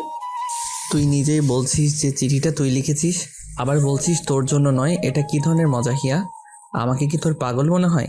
এটা কি স্কুলের কোন আবেদনপত্র যে বান্ধবীরটা তুই লিখে দিলি? এটা এইটুকু বলেই থেমে গেলেন আবির ভাইয়া। আমি এবার মাথা নিচু করে বসে আছি, এখনো সিদ্ধান্ত নিতে পারছি না কি করব। আমি আস্তে আস্তে মাথাটা তুলে আর চোখে আবির ভাইয়াকে একবার দেখে নিলাম। তার চোখে মুখে কেমন একটা মায়া ছড়িয়ে আছে, যা উপেক্ষা করে মিথ্যা বলা আমার পক্ষে অসম্ভব। আমি আস্তে করে বললাম, আমি আপনাকে বলতে পারি, একটা শর্তে। বলে ফেল, কি শর্ত? আপনি রাজি আছেন? শর্ত না শুনলে কিভাবে রাজি হব? আগে বল। না, আগে আপনি আমাকে কথা দিন, এইটা নিয়ে কোনো ঝামেলা করবেন না, কাউকে কিছু বলবেন না। আচ্ছা ঠিক আছে, আমি কাউকে কিছুই বলবো না। তুই আমাকে বল চিঠিটা কার জন্য লিখেছিলি? হিমার জন্য। আমার কথাটা শুনেই আবির ভাইয়া সাপের মতো ফোঁস করে উঠল, বসা থেকে দাঁড়িয়ে গেল। আমার দিকে এমন ভাবে তাকিয়ে আছে, মনে হচ্ছে আমি যেন হিমার নাম নিয়ে অনেক বড় একটা ঝামেলা করে ফেলেছি। আবির ভাইয়াকে রাখতে দেখে আমিও দাঁড়িয়ে গেলাম। তারপর আবির ভাইয়ার থেকে চোখ নামিয়ে নিয়ে বললাম, আপনি কিন্তু কথা দিয়েছেন কাউকে কিছু বলবেন না। প্লিজ হিমাকে কিছুই বলবেন না, ও আমাকে বারণ করেছিল। কিন্তু এইটুকু বলার পরেই আবির ভাইয়া আমাকে থামিয়ে দিয়ে বলল, তুই এখন আমাকে এসব বলছিস? এসব কবে থেকে চলছে? তুই আমাকে আগে বলিসনি কেন? চিঠিটা কি অবিক ভাইয়াকে দিয়েছিস? অবিক ভাইয়াও কি হিমাকে? প্লিজ ভাইয়া, আপনি কিন্তু আমাকে কথা দিয়েছেন যে হিমাকে কিছু বলবেন না। আর শান্ত হন, এখন কেউ শুনে ফেলবে। তুই আগে বল যে কবে থেকে এসব চলছে? কিছুই চলছে না। অবিক ভাইয়া হিমাকে পছন্দ করে না, হিমাই শুধু পড়াশোনায় ডাব্বা, আর ও এসব করে বেড়ায়।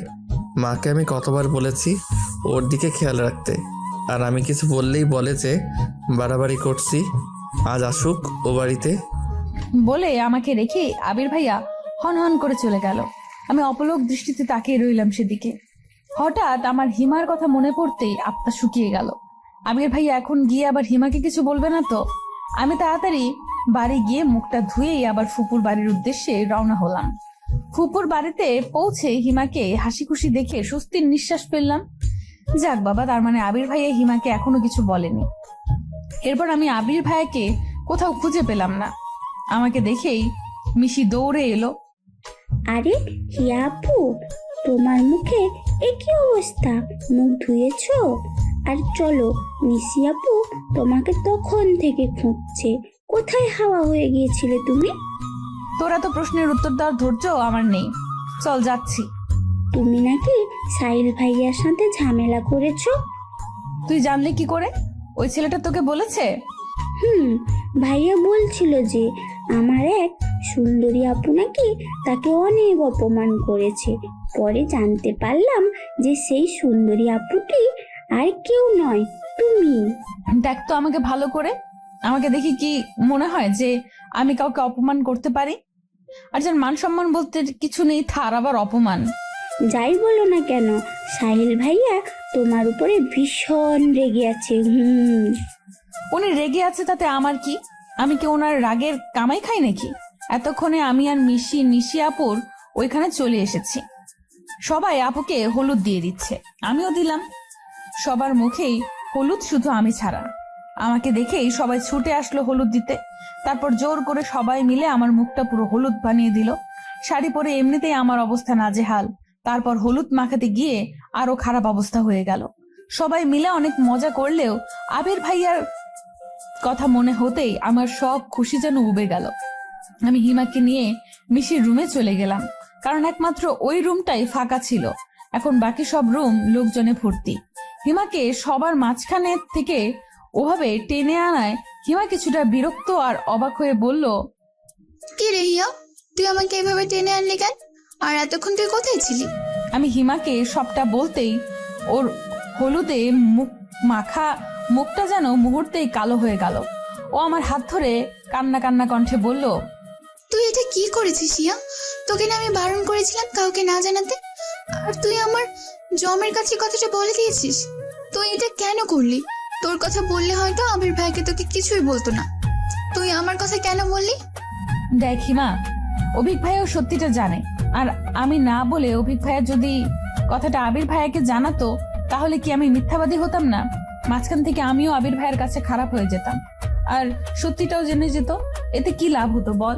তার চেয়ে এখনই সত্যিটা জেনে গেছে, এটাই তো ভালো হয়েছে।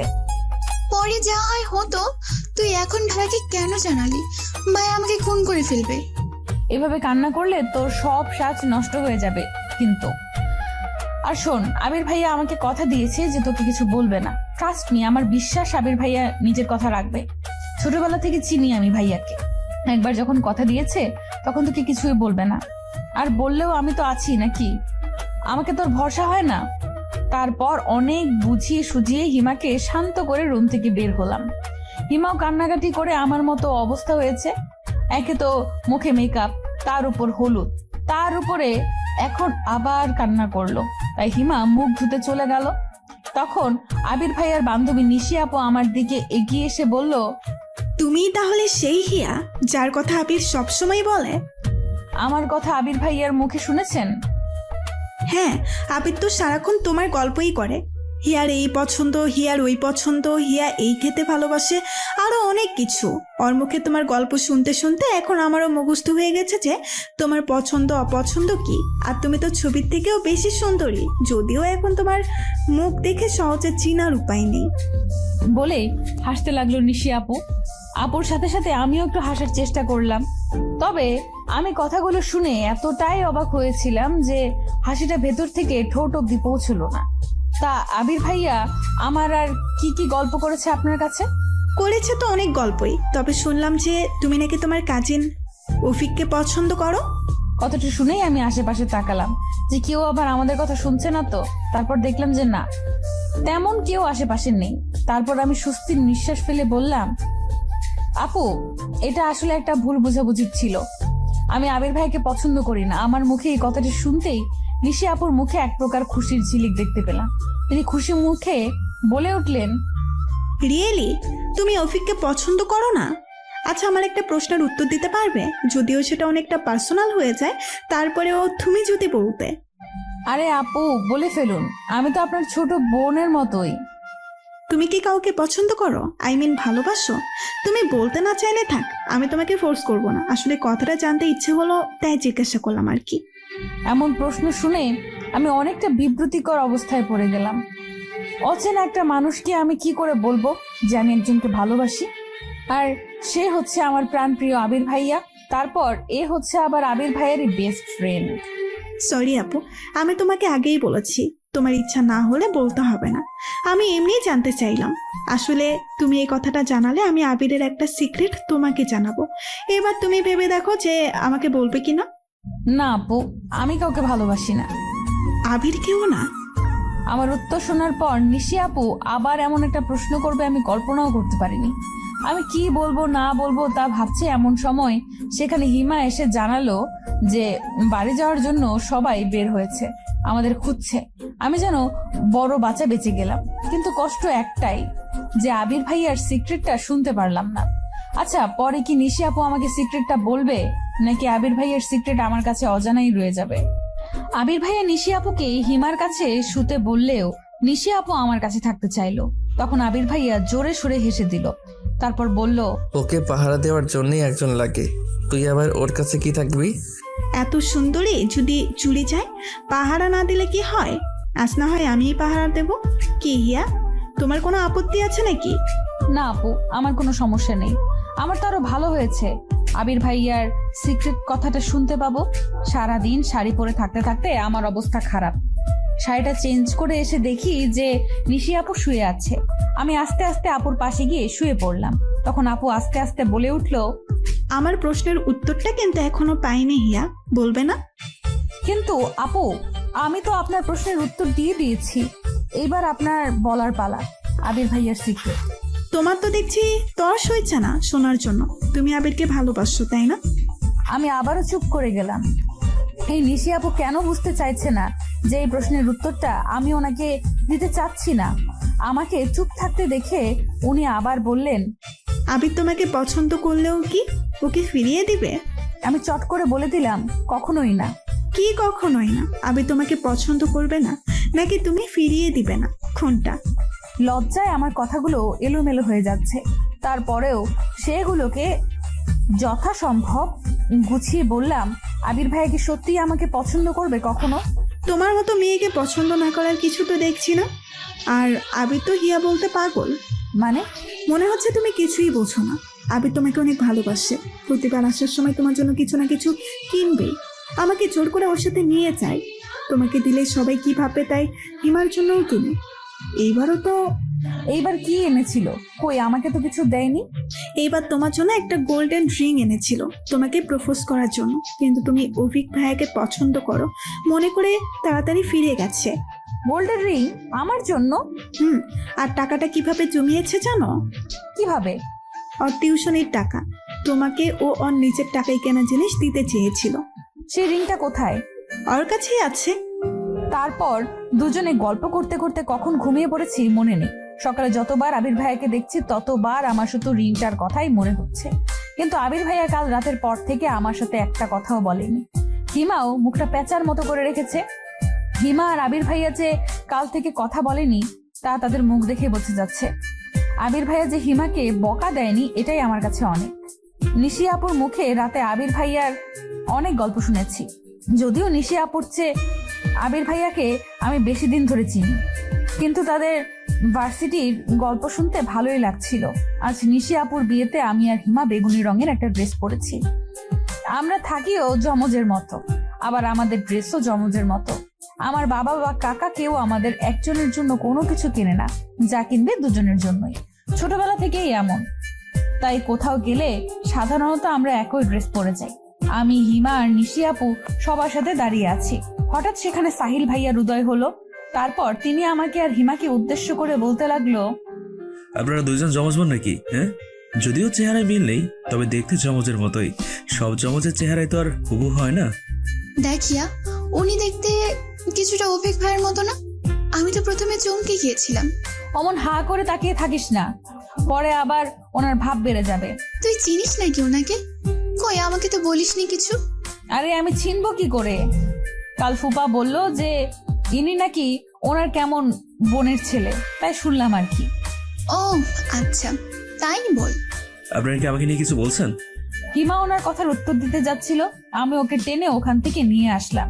নিশি আপু আমাদের সাথেই আসলো। তারপর হিমাকে বললাম, তুই শুধু শুধু ওনার সাথে ফালতু কথায় জড়াচ্ছিলি। উনি লোকটা মনে হয় সুবিধার নয়। বর চলে এসেছে, সবাই ওদিকে চলে গেল। নিশিরা সবাই গেলেও আমি আর নিশি আপু যেখানে দাঁড়িয়েছিলাম ওখানেই রইলাম। বেশি লোকজনের মধ্যে যেতে আমার ভালো লাগে না। নিশি আপুরও হয়তো ভালো লাগে না, কিন্তু তার জিজ্ঞেস করা হলো না। আজ রাতে নিশি আপু হিমার কাছেই ছিল। কাল চলে যাবে জন্য হিমা জোরাজুরি করছিল ওর কাছে থাকার জন্য। নিশি আপুর আজও ইচ্ছে ছিল আমার কাছে থাকার, হয়তো আরো গল্প করতে চেয়েছিল, কিন্তু তা আর হলো না। অনেক চেষ্টা করেও আজ আর আবির ভাইয়ার সাথে কথা বলতে পারলাম না। ভাইয়া অনেক ব্যস্ত ছিল সারাদিন। ফুপুর ছেলে না থাকায় আবির ভাইয়া মিশির অন্য কাজিনদের সাথে অনেক সাহায্য করেছে। তাহলে সাহিল ভাইয়ার সাথে যে আবির ভাইয়ার সম্পর্ক ভালো হয়নি তা দুজনকে একসাথে একবার দেখেই বোঝা গিয়েছে। আবির ভাইয়া আর নিশি আপু চলে যাচ্ছে জন্য আমার আর হিমার মন কিছুটা খারাপ। এই দুদিনেই অনেকটা আপন হয়ে গিয়েছিল নিশি আপু, কিন্তু বিদায় তো দিতেই হবে। আবির ভাইয়াকে আমি প্রাণ ভরে দেখে নিলাম যাওয়ার সময়। কে জানে আবার কবে সামনে থেকে কিভাবে দেখতে পাবো। আবির ভাইয়ার সাথে আগের মতো কথা হলেও আমি সব সময় এই আশায় থাকি যে হয়তো আজই আবির ভাইয়া আমাকে তার মনের কথাটা জানাবে, কিন্তু না, সেই সময়টা যেন আবির ভাইয়ার আর হয়ে ওঠে না। কথা বললে শুরুতেই বলবে ভালো করে পড়াশোনা করবি। আরে ভাই, পড়াশোনা ছাড়া কি মানুষের জীবনের কিছু থাকতে পারে না? সেই জন্য রাগ করে পরীক্ষার মধ্যে আবির ভাইয়ার সাথে আর কথাই বলিনি, কল করলেও ধরিনি। পড়াশোনার কথা শোনার জন্য আমি তার সাথে কথা বলবো? আজ আমার এসএসসি পরীক্ষা শেষ হলো। আজ ভেবে রেখেছি যে আবির ভাইয়ের সাথে অনেকক্ষণ কথা বলবো, কিন্তু আবির ভাইকে কল করার পর কল রিসিভ করেই বলল, আজ তো পরীক্ষা শেষ, তোর তো মজা। আমার সেকেন্ড ইয়ার ফাইনাল পরীক্ষা, আমার প্যারা শুরু। তা পরীক্ষা কেমন দিলি? অনেক ভালো হয়েছে। ভালো না চাই, রেজাল্টেই জানা যাবে।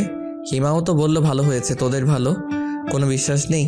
কেন, শুধু কি আপনারাই ভালো রেজাল্ট করতে পারেন, আমরা পারি না? যত সব ঢং। কথাই চিড়ে ভেজে না, রেজাল্ট দিলেই দেখা যাবে। আচ্ছা এখন রাখি, আমি একটু বাইরে আছি, পরে কথা হবে। বলেই কলটা কেটে দিল।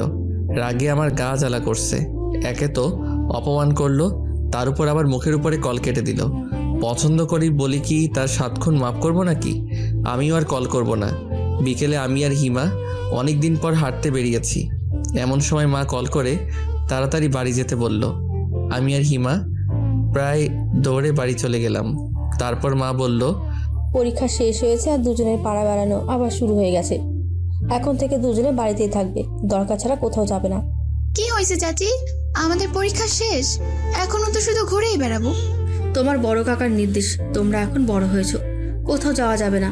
তিনি নাকি তোমাদের রাস্তার মাঝে দাঁড়িয়ে হাসতে দেখেছে। বড় কাকার কথা শুনে আমি আর হিমা দুজনেই চুপ হয়ে গেলাম। কারণ বড় কাকাকে শুধু আমি আর হিমা নয়, বাড়ির সবাই ভীষণ ভয় পায়। বড় কাকার কথাই এই বাড়িতে শেষ কথা। তার মুখের উপরে কথা বলার সাহস কারণ নেই। আবির ভাইয়ার পরীক্ষা শেষের দিকে, পরীক্ষা শেষ করেই বাড়ি আসবে। আমার কি যে আনন্দ হচ্ছে তা বলে বোঝাতে পারবো না। আমি বসে বসে ফোন দেখছি। হিমা ওর মামার বাড়ি বেড়াতে গেছে। এমন সময় বাবা চিন্তিত মুখে আমার ঘরে এসে বললেন, হিয়ামা, তোকে কাল দেখতে আসবে, তৈরি হয়ে থাকিস। দেখতে আসবে মানেটা কি বাবা? তোমরা কি আমাকে আর পড়াতে চাও না? তুমি বলেছিলে রেজাল্ট দেবার পর আমি কোথাও চান্স না পেলে আমাকে বিয়ে দেবে। আমি সেটা মেনে নিয়েছি। কোচিং করতে যেতে দিলে না, সেটাও মেনে নিয়েছি। কিন্তু এখন হুট করে দেখতে আসবে, এসবের মানে কি? তোর বড় কাকা ছেলে দেখেছে, আমি তো মানা করেছিলাম, কিন্তু বড় ভাই বলল যে আমি এসব কিছুই জানি না, আমি এখনই বিয়ে করব না, ব্যাস। দেখতে আসলে তো আর বিয়ে হয়ে যাবে না, এমন করিস না মা, তোর বড় কাকার মান সম্মান আছে না। অবশেষে বাবার অনুরোধে আমি রাজি হয়ে গেলাম। পরের দিন মা আমাকে পুতুলের মতো সাজিয়ে পাত্রপক্ষের সামনে বসিয়ে দিল। পাত্রপক্ষ আমাকে খুঁটিয়ে খুঁটিয়ে দেখলো। সে অবধিও ঠিক আছে, কিন্তু হঠাৎ ছেলের মা বলে উঠলো, দেখা দেখি তো অনেক হলো, জানারও তো আর কিছু নেই, আমরাই তো। দেখি মা, তোমার বাম হাতটা দাও তো। শেষের কথাগুলো আমাকে উদ্দেশ্য করে বলল। আমি ওনার কথার কোনো মানে না বুঝতে পেরে সবার সামনে বাধ্য মেয়ের মতো হাতটা বাড়িয়ে দিতেই ছেলেটা আমার হাতের মধ্যে আংটি পরিয়ে দিল। আমার আঙুলে আংটি পড়তেই আমি রাগী চোখে বাবার দিকে তাকালাম। বাবা চোখ নামিয়ে নিল। আমি ওখান থেকে চলে আসার জন্য পা বাড়িয়েছি। তখন বড় বাবা বলে উঠলেন, ইয়া, ওখানে বসো। আমি ওনাদের সামনে সোফার উপর বসে পড়লাম। আমার মাথাটা যেন ঝিমঝিম করছে, পুরো পৃথিবীটা মনে হচ্ছে ঘুরছে। নিজের অনিচ্ছা সত্ত্বেও আমি ওখানে বসে রইলাম। ওনারা চলে যেতেই আমি রাগে চেঁচিয়ে উঠলাম, বাবা তুমি এখনো চুপ করে আছো? কি বলেছিলে তুমি? আর এখন কি হলো? আমি আংটিটা হাত থেকে খুলতে যাচ্ছিলাম, মা আমাকে বাধা দিয়ে বলল, এসব কি ধরনের ছেলে মানুষই? এই আংটি হাত থেকে একদম খুলবি না। এত ভালো ছেলে সারা গ্রাম খুঁজেও একটাও পাবি? তোর বাবা যা করেছে তোর ভালোর জন্যই করেছে। মা আমি এই বিয়ে করতে পারবো না। মা বাবার সামনে থেকে আমাকে নিয়ে এলো, তারপর বলল, পাগল হয়ে গেছিস? তোর বড় কাকা শুনলে কি বলবে? মেয়ে মুখে মুখে তর্ক করছে। আমি এই বিয়ে করতে পারবো না, ব্যাস। কেন? বিয়ে করতে সমস্যা কি? আজ হোক আর কাল হোক বিয়ে তো করতেই হবে। আর একটা কথাও বলবি না। আমি একজনকে পছন্দ করি, আমি এ ছেলে কেন অন্য কাউকেই বিয়ে করতে পারবো না তাকে ছাড়া। আমার কথাটা শেষ হতে না হতেই বাবা আমার রুমে এসে আমাকে একটা থাপ্পড় দিলেন। আমি কল্পনাও করতে পারিনি যে বাবা আমার গায়ে হাত তুলতে পারে। আমি হা করে বাবার মুখের দিকে তাকিয়ে আছি, চোখের পানিগুলো কোনো বাধা মানছে না। বাবা রেগে গিয়ে মাকে উদ্দেশ্য করে বলল, তোমার মেয়েকে বোঝাও একটু, ওনারা আংটি পরিয়ে দিয়েছে, এখন এইসব বলে লাভ নেই। আমি ওনাদের কথা দিয়েছি 2 দিন পর বিয়ে। ছেলে 1 সপ্তাহ ছুটি নিয়ে এসেছে, এখন কোনো অনুষ্ঠান হবে না, শুধু রেজিস্ট্রি করে রাখা হবে। ওরা আজকেই করতে চেয়েছিল, কিন্তু আমি 2 দিনের সময় নিয়েছি। আমার একমাত্র মেয়ের বিয়ে একটু অ্যারেঞ্জ ম্যারেজ না করলে হয়? বাবার মুখে কথাগুলো শুনে আমি থপ করে বিছানার উপর বসে পড়লাম। কোনো কিছু বলার শক্তিটুকু হারিয়ে ফেলেছি। বাবা এভাবে আমার বিয়ে ঠিক করে ফেলবে আমি কল্পনাও করতে পারিনি। বেশি বাড়াবাড়ি করলে কালকে আমি বিয়ের ব্যবস্থা করছি। কথাগুলো বলেই বাবা আমার রুম থেকে বের হয়ে গেলেন। মা আমাকে বুঝিয়ে সুঝিয়ে চলে গেল। আমি পাথরের মতো অনড় হয়ে ওখানেই বসে রইলাম। রাতে খাওয়া দাওয়া না করেই শুয়ে রইলাম। মা কয়েকবার খাওয়ার জন্য ডাকলেও বাবা একটা কথাও বললেন না, নিজে খেয়ে দিয়ে চুপচাপ শুয়ে পড়লো। বাবা তো কখনো এমন করে না আমার সাথে, তাহলে আজ কেন এমন করছে? হিমাও নেই যে ওর সাথে একটু গল্প করব। আমার বিয়ে ঠিক হয়েছে শুনে কালকেই চলে আসবে বললো। আমি আংটিটা খুলে টেবিলের উপর রেখে আবির ভাইকে কল করে সবটা বলতেই আবির ভাইয়া বলল, ছোট কাকা এমনটা করতে পারে না, এইভাবে তোর বিয়ে দিতে পারে না। আমার পরশু সেন্ট্রাল ভাইবা আছে, ওটা শেষ হলেই আমি বাড়ি চলে আসছি। তুই চিন্তা করিস না, সব ঠিক হয়ে যাবে। কিছুই ঠিক হবে না। পরশু এসে আমার বিয়ে দেখতে চান? আবির ভাইয়া আজ একটা কথা সত্যি করে বলুন তো, আপনি কি সত্যিই চান যে আমার বিয়ে হয়ে যাক অন্য কারোর সাথে? এসব তুই কি বলছিস শিয়া? আর আমার চাওয়া না চাওয়ার কি কোনো মূল্য আছে তোর কাছে? তুই তো বলছিস এখন বিয়ে করবি না। কেন বলছি সেটা মনে হয় জানেন না। কেন? এখনো চুপ করে থাকবেন? আমি সব জানি ভাইয়া, আপনি যদি এখনো চুপ করে থাকেন তাহলে আমি সত্যি বিয়ে করে নেব। একবার শুধু বলুন। হ্যাঁ হিয়া, আমি মানছি আমি তোকে ভালোবাসি, কিন্তু আবির ভাইয়ের মুখে এই কথাটা শোনার জন্য আমি কতদিন ধরে অপেক্ষা করছিলাম। আজ তার অবসান ঘটলো, তবে এমন একটা পরিস্থিতিতে এমন কথা শুনতে হবে তা ভাবতে পারিনি। আমি এবার আনন্দে কান্না করে দিলাম, তারপর বললাম, আমি আপনাকে ভালোবাসি ভাইয়া, আর আপনিও আমাকে ভালোবাসেন। পৃথিবীর আর কোনো শক্তি নেই যে আমাকে অন্য কারোর সাথে বিয়ে দিতে পারে। আমি আপনাকে ছাড়া অন্য কাউকে বিয়ে করব না। আপনি তো আমাকে গ্রহণ করবেন আপনার জীবনে। হিয়া, এখন এসব বলার সময় নয়, আগে কাকাকে বোঝাতে হবে। বিয়েটা যে করেই হোক আটকাতে হবে। কাকা এইভাবে তোর বিয়ে দিতে পারে না। সেটা নিয়ে আপনাকে ভাবতে হবে না, আপনি নিশ্চিন্তে থাকুন। আমি কিছুতেই এই বিয়ে করব না। হিয়া, তুই আমার সাথে মজা করছিস না তো? দেখ, মজা করা আমার একদম পছন্দ নয়। তুই যদি মজা করে থাকিস আমার থেকে সত্যিটা জানার জন্য, তাহলে কিন্তু ভালো হবে না। আপনার মনে হচ্ছে এমন একটা ব্যাপার নিয়ে আমি মজা করছি? আপনি হিমা বা চাচিকে জিজ্ঞেস করে দেখুন। আচ্ছা, আমি শুনছি।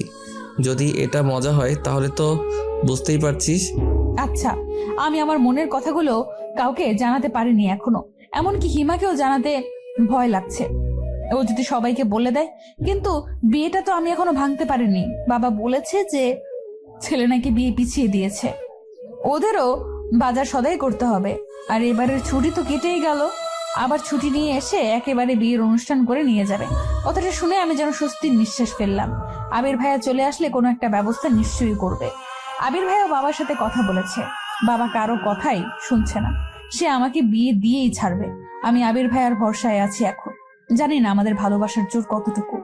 রাতে আমি ঘুম থেকে উঠে দেখি মা পাশে নেই। আমার কেমন যেন ভয় লাগছিল। রাত প্রায় 3টা বাজে। আমি মাকে ডাকার জন্য বাবার ঘরের দিকে যেতেই শুনতে পেলাম যে বাবা বলছে, ও তো বুঝতে পারেনি যে কালকে এই বিয়ে।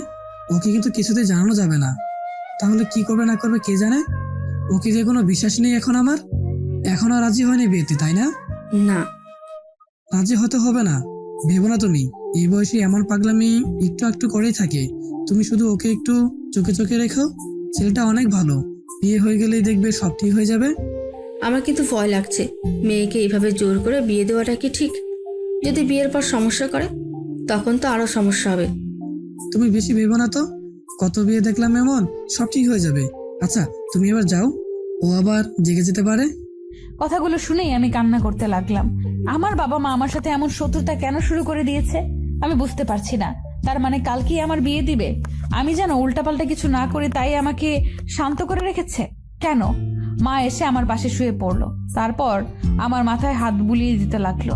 আমি কি করব কিছুই বুঝতে পারছি না। এখন তো আবির ভাইয়াকেও জানানো যাবে না, কিন্তু আবির ভাইয়া ছাড়া আর কাউকে আমি বিয়ে করতে পারবো না। সকালের আলো ফোটার আগেই আমি মোবাইলের আলো জ্বালিয়ে বসে বসে খুব সাবধানে একটা চিরকুট লিখলাম। প্রিয় বাবা মা, আমাকে ক্ষমা করে দিও। আমি এই বিয়ে করতে পারবো না। আমি একজনকে ভালোবাসি। তোমরা আমার সাথে এমন কেন করছো জানি না, তবে আমি তোমাদের অনুরোধ রাখতে পারলাম না। সরি বাবা, সরি মা, আমাকে খুঁজতে হবে না। আমি অনেক দূরে চলে যাচ্ছি। ভালো থেকো আর আমার জন্য দোয়া করো। তোমাদের হিয়া। বললাম তো চলে যাব, কিন্তু কোথায় যাব? আবির ভাইকে কল করলাম অনেকবার, কিন্তু এত সকালে আবির ভাইয়া কল রিসিভ করলো না। আমার একমাত্র গন্তব্য এখন আবির ভাইয়ার ভার্সিটি। আমি চুপি চুপি মায়ের বোরকাটা পরে একটা ছোট্ট হ্যান্ডব্যাগে এক বোতল পানি আর মোবাইলটা নিয়ে বেরিয়ে পড়লাম। তারপর বাবার মানিব্যাগ থেকে 10,000 টাকা খানেক টাকা পেলাম, পুরোটাই রেখে দিলাম। তারপর অন্ধকারের মধ্যে বেরিয়ে পড়লাম।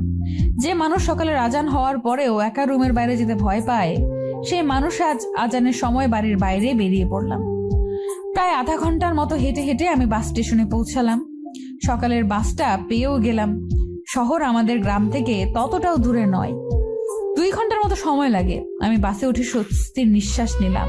তার মানে এতক্ষণও চিঠিটা মনে হয় কারোর হাতে পড়েনি, নইলে এতক্ষণে এখানে লোক চলে আসতো। আমি অবশ্য বোরকা পরে থাকায় কেউ দেখলেও চিনতে পারছে না। এই যা বাচ্চা। বাস চলতে শুরু করলো। আমি আরো কয়েকবার আবির ভাইকে কল করলাম, কিন্তু রিসিভ করলো না। আমার পাশে এক মধ্যবয়স্ক মহিলা বসেছিল। উনি নিজের ফোনটা বের করে আমার দিকে বাড়িয়ে দিল। কোথায় যাবি মা? আমার মেয়েকে একটু কল দিয়ে দিবি? দেখ রিতা লেখা আছে। আমি কোনো কথা না বলে চুপচাপ ফোনটা নিয়ে ওনার মেয়েকে কল করে দিলাম। কিছুক্ষণ পর উনি নিজের ব্যাগ থেকে পাউরুটি আর কলা বের করে খেতে লাগলেন। তারপর আমার দিকে একটা রুটি এগিয়ে দিয়ে বলল, নে মা, রুটিটা খেয়ে নে, আমার ছেলে কিনে দিয়েছে। আমি কি আর এত খেতে পারি? আমি না করা সত্ত্বেও জোর করে আমার হাতে ধরিয়ে দিয়ে বলল, বুড়ি বলে আমার হাতের জিনিস পছন্দ হচ্ছে না? বয়স হয়ে গেলে সবাই ঘৃণা করে। বলেই অভিমানে উনি রুটিটা আমার হাত থেকে নিয়ে আবার ব্যাগে রাখতে যাচ্ছিলেন। আমি ওনাকে খুশি করার জন্য রুটিটা ওনার হাত থেকে নিয়ে খাওয়া শুরু করলাম। এতটা রাস্তা হেঁটে ক্ষুধাও পেয়েছিল। রুটিটা খাওয়ার সাথে সাথে আমার কেমন যেন ঘুম পেতে লাগলো। আমি চোখ দুটো বন্ধ করে ফেললাম। এত সকালে উঠায় হয়তো ক্লান্তিতে এমনটা হচ্ছে। তারপর আমার আর কিচ্ছু মনে নেই। আমি চোখ খুলে নিজেকে হসপিটালে আবিষ্কার করে অবাক হয়ে গেলাম। আমার ফোন, ব্যাগ সব কোথায়? আর আমি হসপিটালেই বা কি করে আসলাম? আমি আশেপাশে তাকিয়ে আরো অনেক লোকজন দেখতে পেলাম। বোঝাই যাচ্ছে যে এটা কোনো সরকারি হাসপাতাল। আমি নড়াচড়া করতে গিয়ে বুঝতে পারলাম যে আমাকে স্যালাইন দিয়ে রাখা হয়েছে। মাথাটা এখনো ঝিমঝিম করছে। সামনে একজন ডাক্তারকে দেখতে পেয়ে তাকে ডাকতে লাগলাম। এক্সকিউজ মি, ডাক্তার সাহেব। আমার ডাক শুনে ডাক্তারটা আমার দিকে তাকালো। ডাক্তারকে দেখেই আমার আবার অজ্ঞান হয়ে যাওয়ার মতো অবস্থা। আমি আস্তে আস্তে করে বললাম, সাহিল ভাইয়া, আপনি এখানে? এখন কেমন লাগছে? আপনি ঠিক আছেন তো? কি হয়েছিল? এতগুলো প্রশ্নের উত্তর কিভাবে দিব? তার আগে এটা বলুন যে আমি এখানে কি করছি, আর আপনি বা এখানে কেন? তোমার কি কিছুই মনে নেই? মনে থাকলে কি আর জিজ্ঞেস করতাম? আমি যেহেতু ডক্টরের অ্যাপ্রন পরে আছি, নিশ্চয়ই আমি ডক্টর। আর তুমি যেহেতু রোগীর বেডে শুয়ে আছো, তার মানে তুমি রোগী। সিম্পল ব্যাপার, এতে না বোঝার কি আছে? কিন্তু আমি তো বাসে ছিলাম। তাহলে আমি এখানে কতক্ষণ ধরে আছি? ঘন্টা 2 হবে হয়তো। আমি তো একটু আগে ডিউটিতে এসে তোমাকে দেখে অবাক হয়ে গেছি। প্রথমে ভেবেছিলাম যে হয়তো আমার মনের ভুল, কিন্তু পরে দেখি না। আপনার ফোনটা দেওয়া যাবে? চিন্তা করো না, আমি তোমার বাসা জানিয়ে দিয়েছি। আপনি আমার থেকে না শুনে আমার বাসায় কেন কল করলেন? হাউ স্ট্রেঞ্জ, আমি আপনার উপকার করলাম আর আপনি আমাকে এইভাবে বলছেন? জানেন আপনাকে যে মেডিসিন দিয়ে অজ্ঞান করা হয়েছে তা অতিরিক্ত মাত্রায় ব্যবহার করলে মৃত্যু পর্যন্ত হতে পারে। আপনার ভাগ্য অনেক ভালো যে ডোজ একদম অল্প ছিল। আপনি অসুস্থ আর আমি আপনার বাসায় জানাবো না? না, বলবেন না, কারণ আমি বাড়ি থেকে পালিয়ে এসেছি। এখানে আমাকে আর কতক্ষণ থাকতে হবে? স্যালাইনটি শেষ হলেই আপনি বাসায় যেতে পারবেন, তবে কয়েকদিন রেস্টে থাকতে হবে। আর আপনি পালিয়ে এসেছেন মানে? আচ্ছা, আপনি আমাকে আপনি করে বলছেন কেন? আমি আপনার অনেক ছোট, তুমি করে বলতে পারেন। বাড়িতে কি কেউ আসছে আমাকে নিতে? না, আবির এসে তোমাকে নিয়ে যাবে। এবার বলো, পালিয়ে কেন এসছো বাড়ি থেকে, তাও আবার একা একা? আবির ভাইয়ার জন্য। আচ্ছা, আবির ভাইয়া কখন আসবে বলেছে? মানে কি বলছো তুমি এসব? আবির ভাইয়ের জন্য মানে? আমি আবির ভাইকে ভালোবাসি তাই। আমি আর কিছু বলার আগেই কেউ সাহিল ভাইয়াকে ডাকতে লাগলো, আর উনি আমার পুরো কথা না শুনেই হন্তদন্ত হয়ে ছুটে গেল। সাহিল ভাইয়া যেতেই আমার মনে পড়লো যে ওনাকে আমি আবির ভাইয়ার কথা কেন বললাম।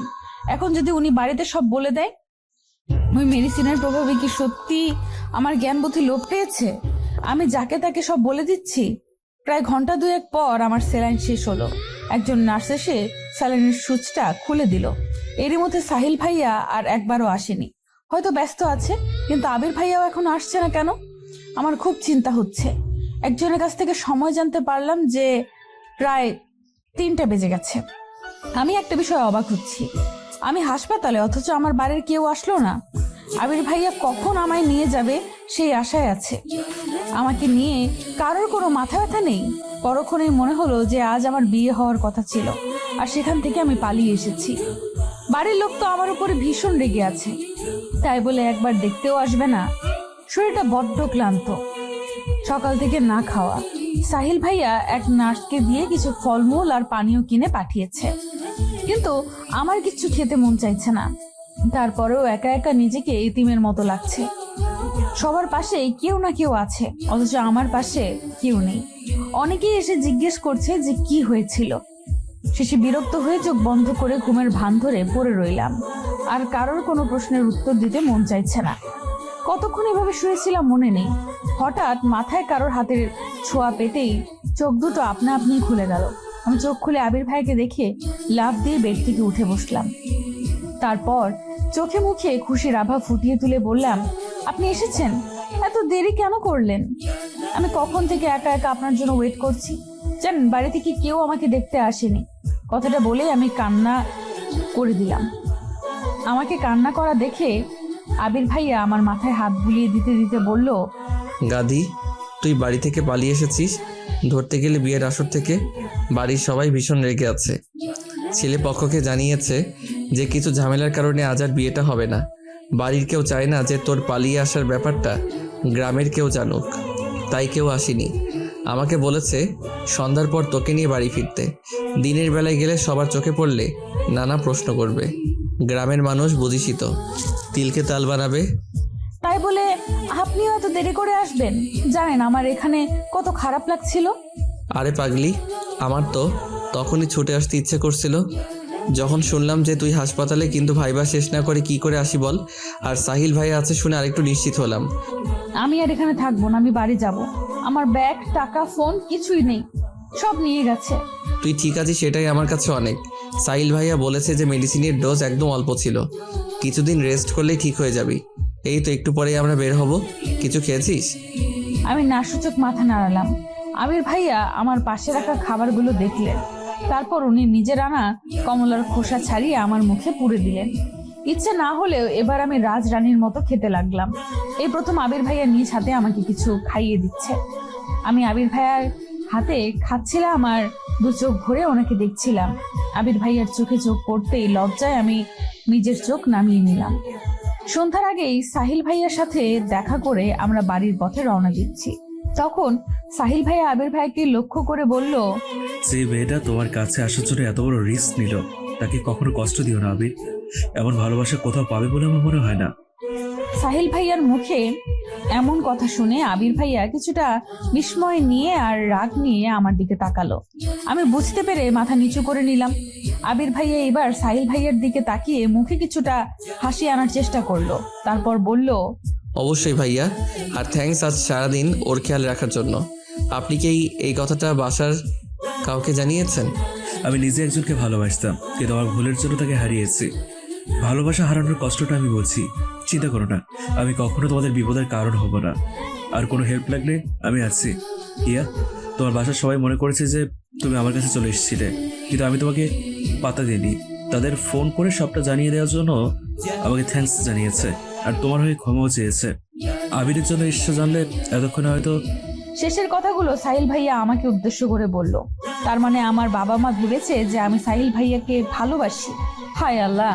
সাহিল ভাইয়ার মুখে কথাগুলো শোনার পর আবির ভাইয়া আমার হাতটা শক্ত করে চেপে ধরে বলল, আমি হিয়ার সুখের জন্য সব করতে পারি। আল্লাহর কাছে লাখ লাখ শুক্রিয়া যে আজ হিয়ার কিছু হয়ে যায়নি, নইলে আমি নিজেকে কখনো ক্ষমা করতে পারতাম না। কিভাবে তুমি ওকে রক্ষা করবে আবির? কি অধিকার আছে তোমার ওর উপর? ভালোবাসার জোর। আমি হিয়াকে অনেক ভালোবাসি, আর সেই জোর দিয়ে আমি ওকে রক্ষা করব। আদৌ কি সেটা এত শক্তিশালী? মানে? হিয়া বাসা যাওয়ার পরেই ওই ছেলেটার সাথে জোর করে হিয়ার বিয়ে দিয়ে দেবে। ওই ছেলে জানে যে হিয়া সাজার জন্য পার্লারে এসছে, তাই এত দেরি হচ্ছে। এই কারণেই তোমাদের বাসা থেকে কেউ আসতে পারেনি, সবাই হিয়ার পৌঁছানোর অপেক্ষায় আছে। আর একবার হিয়ার বিয়েটা হয়ে গেলে। আমি কিছুতেই হিয়ার এই বিয়ে হতে দেব না, কিন্তু আমাকে তো বলেছে যে বিয়ে পিছিয়ে গিয়েছে। কারণ তুমি যদি হিয়াকে বলে দাও তাই। আর কিভাবে তুমি হিয়ার বিয়ে আটকাবে? হ্যাঁ, তুমি তো হিয়াকে বাসায় নিয়ে যাচ্ছ, আর ওখানে গেলে কেউ তোমার কথা শুনবে না। আমি বাড়ি যাব না, আমি অন্য কাউকে বিয়ে করতে পারবো না। আমার বাবা মা আমার সাথে কেন এমন করছে? আমি অসুস্থ আর তারা আমার বিয়ে নিয়ে পড়ে আছে। আমি এখন কি করব? একটাই রাস্তা আছে, যদিও তো অনেক রিস্কি, কিন্তু এছাড়া আর কোনো উপায় নেই এ বিয়ে আটকানোর। কি সেটা? আবির, তুমি কি হিয়াকে সত্যিই ভালোবাসো? আমি আর কতবার বলবো? হ্যাঁ, আমি হিয়াকে ভালোবাসি, ভীষণ ভালোবাসি। কেন? হিয়াকে বিয়ে করতে পারবে? ভালোবাসি যখন, বিয়ে তো অবশ্যই করব। আরে আমি সে কথা বলিনি, তুমি কি এখন হিয়াকে বিয়ে করতে পারবে? আমি হিয়াকে এভাবে পেতে চাই না। আমার পরিবারের সবাইকে কষ্ট দিয়ে আমরা কি সুখী হতে পারবো? সবার সম্মতিতে আমি হিয়াকে নিজের করে পেতে চাই। আর এখন আমার নিজেরই কোনো ঠিক ঠিকানা নেই, হিয়াকে ভালো রাখবো কি করে? কিন্তু তোমার পরিবার যদি সেটা না চায়, তারা যদি তোমাদের বিয়েতে রাজি না হয়, অথবা তুমি প্রতিষ্ঠিত হওয়ার আগেই যদি হিয়া অন্য কারো হয়ে যায়, তখনও কি তুমি তোমার পরিবারের সম্মতির আশাতে থাকবে, নাকি দাঁড়িয়ে থেকে হিয়াকে অন্যের হাতে তুলে দেবে? কোনটা? আপনি নেগেটিভ কেন ভাবছেন? পজিটিভ ভাবুন। আমি আর হিয়া যদি দুজন দুজনকে পছন্দ করি, তাহলে তারা মেনে কেন নিবে না? আমরা তো বিয়ে করতে চাইছি, কোনো পাপ কাজ তো নয়। আর আমাদের চাওয়ার মধ্যে কোনো কলুষতা বা অপবিত্রতা নেই, তাহলে কেন তারা আমাদের ভালো চাইবে না? আমার বিশ্বাস আছে যে আমার পরিবার অবশ্যই আমার আর হিয়ার ভালোবাসাটা মেনে নিবে। আর যদি না নেয়? দেখুন, আমি হাসপাতালের মধ্যে আছি বলে কিছু বলছি না, আমাকে রাগাবেন না। আপনি বারবার একই ভুল কেন আওড়াচ্ছেন? কারণ তোমার মতো ভুল বিশ্বাস আমারও ছিল আবির। আমিও ভেবেছিলাম যে পরিবারের মানুষ আমাদের এত ভালোবাসে, তাহলে আমাদের সুখের কথা ভেবে অবশ্যই আমাদের কথাই শুনবে, আমাদের পছন্দ মতো আমাদের জীবন বাছাই করতে দেবে। কিন্তু বাস্তবে তা হয় না, বাস্তবতার বড় নিষ্ঠুর। একটা গল্প শুনবে? আমার যদিও ভালো লাগছে না, আর এক মুহূর্ত এখানে থাকতে ইচ্ছে হচ্ছে না, কিন্তু সাহিল ভাইয়ার কথাগুলো শুনতে কেন জানি ভালো লাগছে। ওনার গল্পটা শোনার জন্য বুকটার ভেতরটা আকুপাকু করছে। প্রথম দিন ওনাকে দেখে ভেবেছিলাম যে উনি খুব হাসি খুশি একজন মানুষ, কিন্তু আজ ওনার কথাগুলো শুনে মনে হচ্ছে যে এক বুক কষ্ট নিয়ে উনি মুখে হাসির প্রলেপ দিয়ে থাকেন। আবির ভাইয়া ভাবছিল কি বলবে না বলবে। আমি শরীরের সবটুকু শক্তি দিয়ে জোর করে বলে উঠলাম, আমি শুনবো। আমার কথা শুনে শুধু আবির ভাইয়া আর সাহিল ভাইয়া নয়, আশেপাশের আরো অনেকেই তাকালো। আমি মাথা নিচু করে ফেললাম। সাহিল ভাইয়া আমাদের উদ্দেশ্য করে বলল, আমার রুমে চলো, ওখানে গিয়ে বসে শুনবে। আবির ভাইয়া আমার দিকে রাগে চোখে তাকালো। আমি আবির ভাইয়ার থেকে চোখ নামিয়ে নিয়ে সাহিল ভাইয়ার পেছনে যেতে লাগলাম। সাহিল ভাই আবির ভাইয়ার দিকে তাকিয়ে মুচকি একটা হাসি দিল, কিচ্ছু বলল না। আবির ভাইয়াও উপায় না দেখে চুপচাপ আমাদের সাথে গেল। সাহিল ভাইয়ার রুমে বসার পর উনি ওনার গল্প বলা শুরু করলেন। অনেক বছর আগের কথা, আমি সবে কলেজে ভর্তি হয়েছি। সেখানে পরিচয় হয় আমাদের কলেজের ম্যাথ স্যারের মেয়ে অরুণিতার সাথে।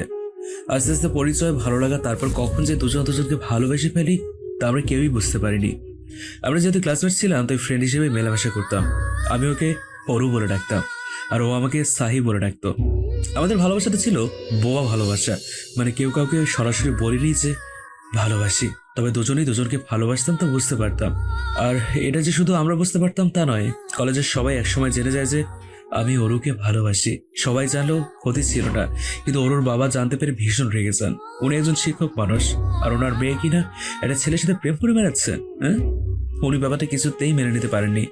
আমাদের এইচএসসি পরীক্ষার আগেই ওর কলেজে আসা বন্ধ করে দেয়। আবার তো পড়াশোনা, নাওয়া খাওয়া সব যেন বন্ধ হয়ে যায়। ওর সাথে সব রকমের যোগাযোগ বন্ধ হয়ে যায়। ওর চিন্তায় চিন্তায় আমিও অসুস্থ হয়ে পড়ি। ওর বাবাকে অনেক অনুরোধ করি ওর সাথে একবার দেখা করার জন্য, কিন্তু উনি আমাকে পরীক্ষা দিতে দেবেন না বলে হুমকি দেয়। আমার বাবাকে ডেকে অপমান করে। বাবা আমাকে বকা দিতে চাইলেও পারে না, কারণ তখন আমার অবস্থা এমনিতেই খারাপ। আরো শুনবে আবির? তোমাকে বলছি, পুরোটা শুনবে কি? না শুনতে চাইলে জোর করবো না। তারপর বলুন, শুনছি তো। আর কি ওর আপুর সাথে আপনার দেখা হয়নি? ওনার কি বিয়ে হয়ে গেছে? বিয়ে হয়ে গেলেও তো একটা সান্ত্বনা থাকতো যে ও এখনো বেঁচে আছে। এই কথাটা শুনেই আমার বুকের ভেতরটা যেন শূন্যতায় ভরে গেল। আমি সাহিল ভাইয়ের দিকে করুণ চোখে তাকিয়ে বললাম, ওরও আপু কি বেঁচে নেই? শেষ পরীক্ষার দিন ওর বাবা চোখ ফাঁকি দিয়ে আমার কাছে এসেছিল। আমাকে বারবার বলেছিল ওকে নিয়ে যেন পালিয়ে যাই কোথাও, ওকে যেন বিয়ে করে নিই, তারপর যা হয় দেখা যাবে। আমি তখন অনেক ছোট, ওই সময় বিয়ে। আমি ওরকে বোঝাতে চেষ্টা করি যে আস্তে আস্তে সব ঠিক হয়ে যাবে।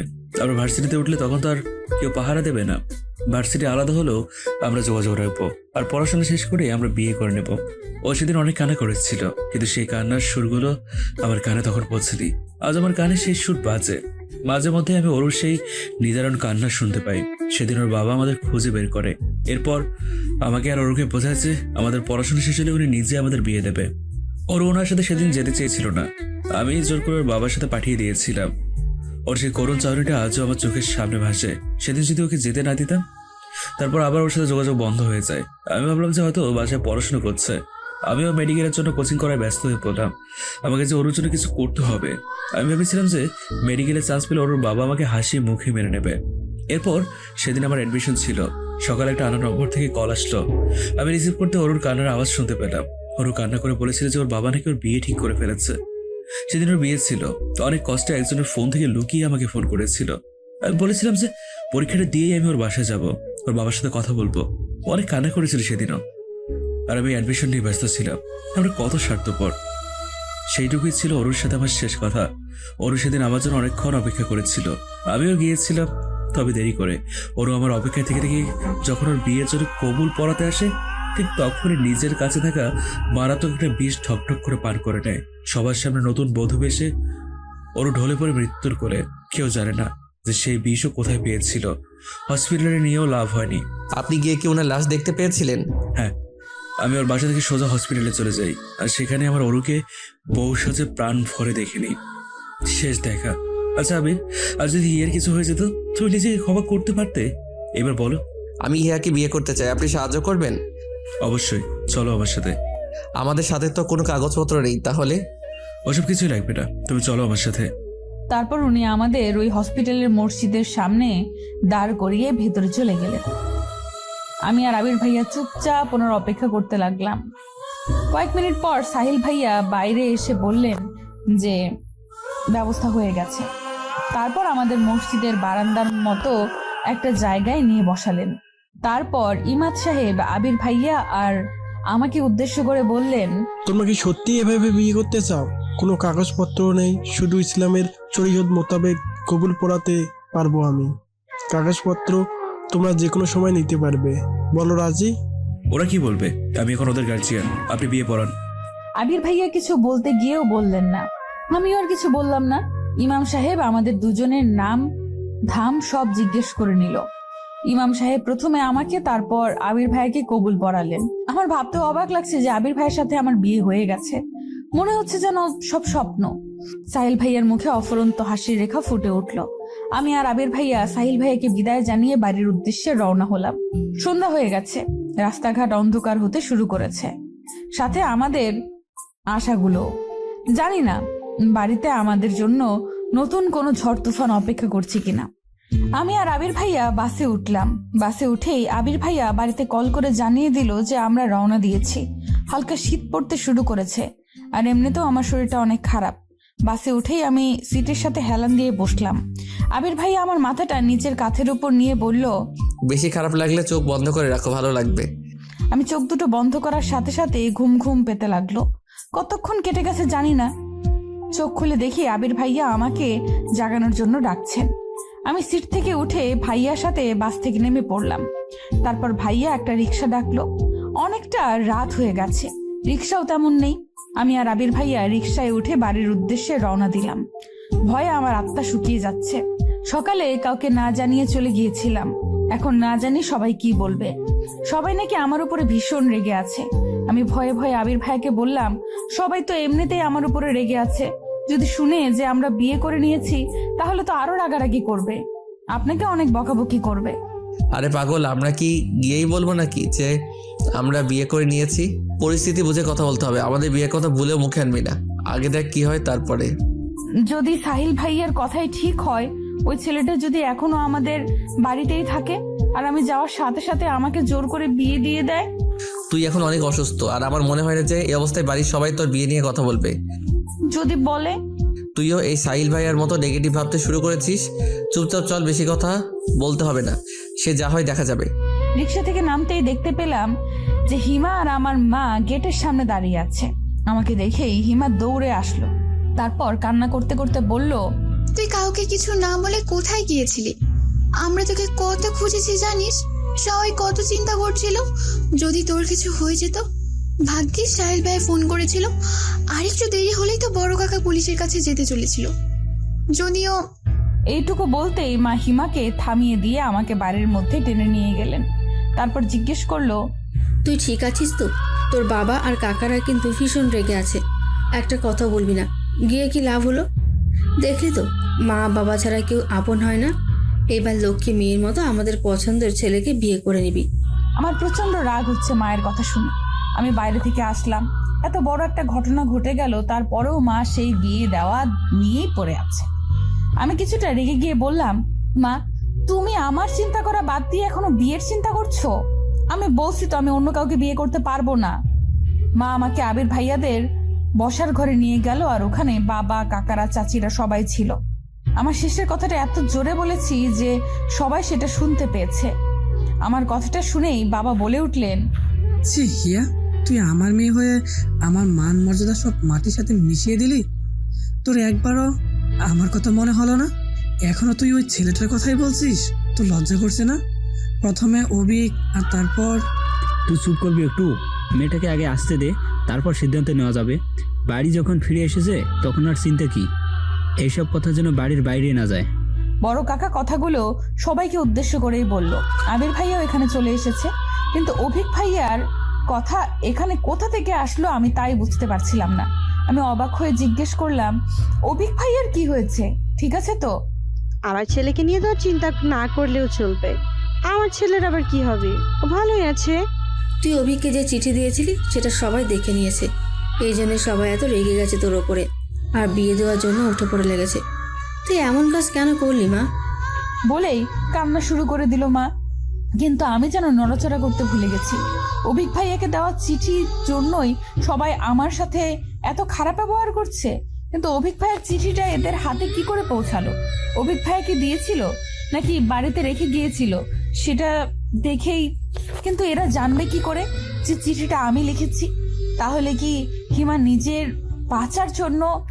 এইটুকু ভাবতে আমার পুরো পৃথিবী শূন্য হয়ে গেল।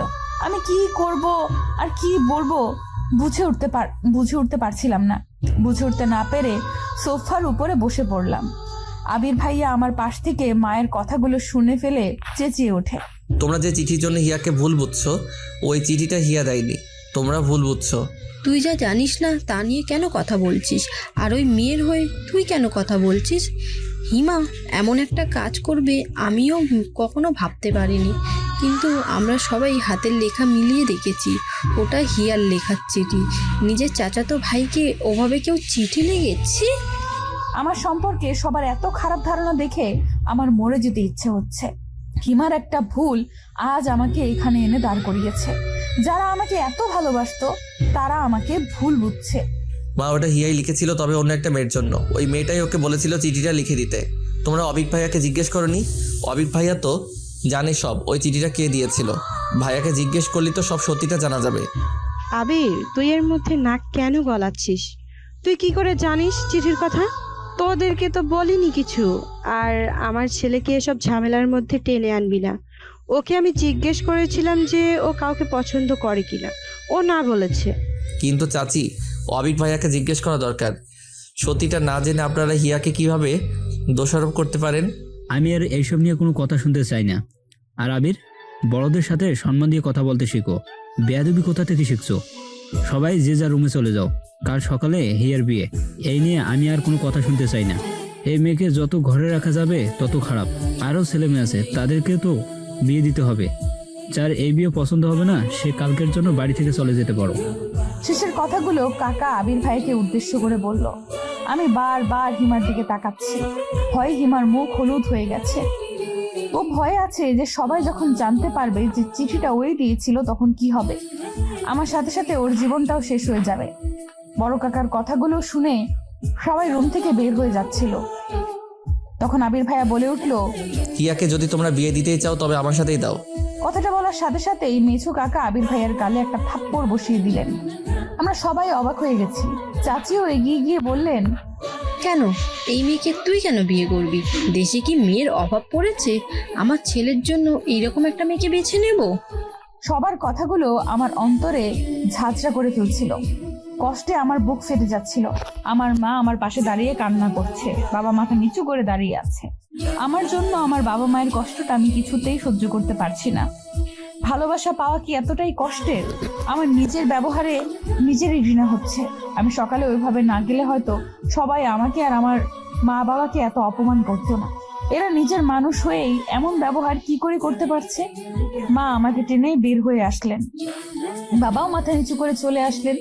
বড় চাচা আবির ভাইকে বলতে লাগলো, বড় হয়েছে ঠিকই, কিন্তু কোথায় কি বলতে হয় তা শেখোনি। কোন সাহসে তুমি ওকে বিয়ে করতে চাও? ওই মেয়েকে কিছুতেই আমি আমার ছেলের বউ হিসেবে মেনে নিব না। প্রথমে অভিক, তারপর ওই ছেলেটা কি জানো না, সাহিল।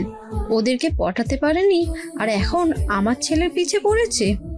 আমি ওখানে দাঁড়িয়ে পড়েছি আবির ভাইয়ের উত্তর শোনার জন্য। মা আমাকে টানছে চলে যাওয়ার জন্য। বাবা ঘরে চলে গেছে। বড় কাকাও দরজার বাইরে চলে এসেছেন। তখন আবির ভাইয়া বলে উঠল, আমি হিয়াকে বিয়ে করে নিয়েছি।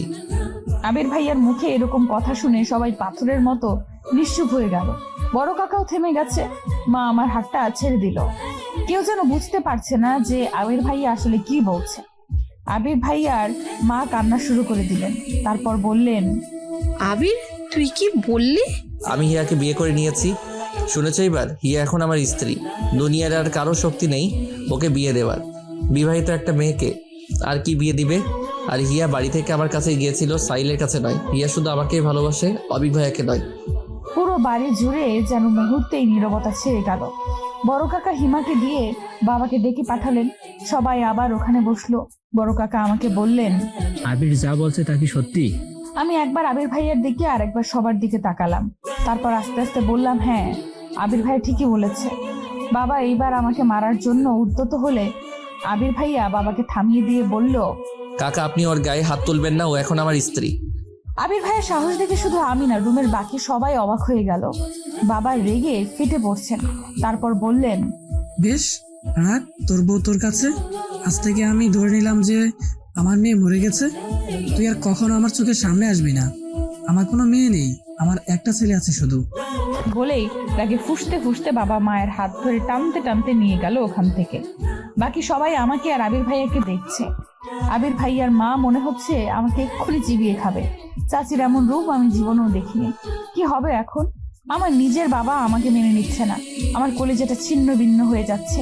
আবির ভাইয়ার পরিবার কি আমায় মেনে নেবে, নাকি আমার জীবনে আসতে চলেছে একটা কালো অধ্যায় যার কোনো শেষ নেই?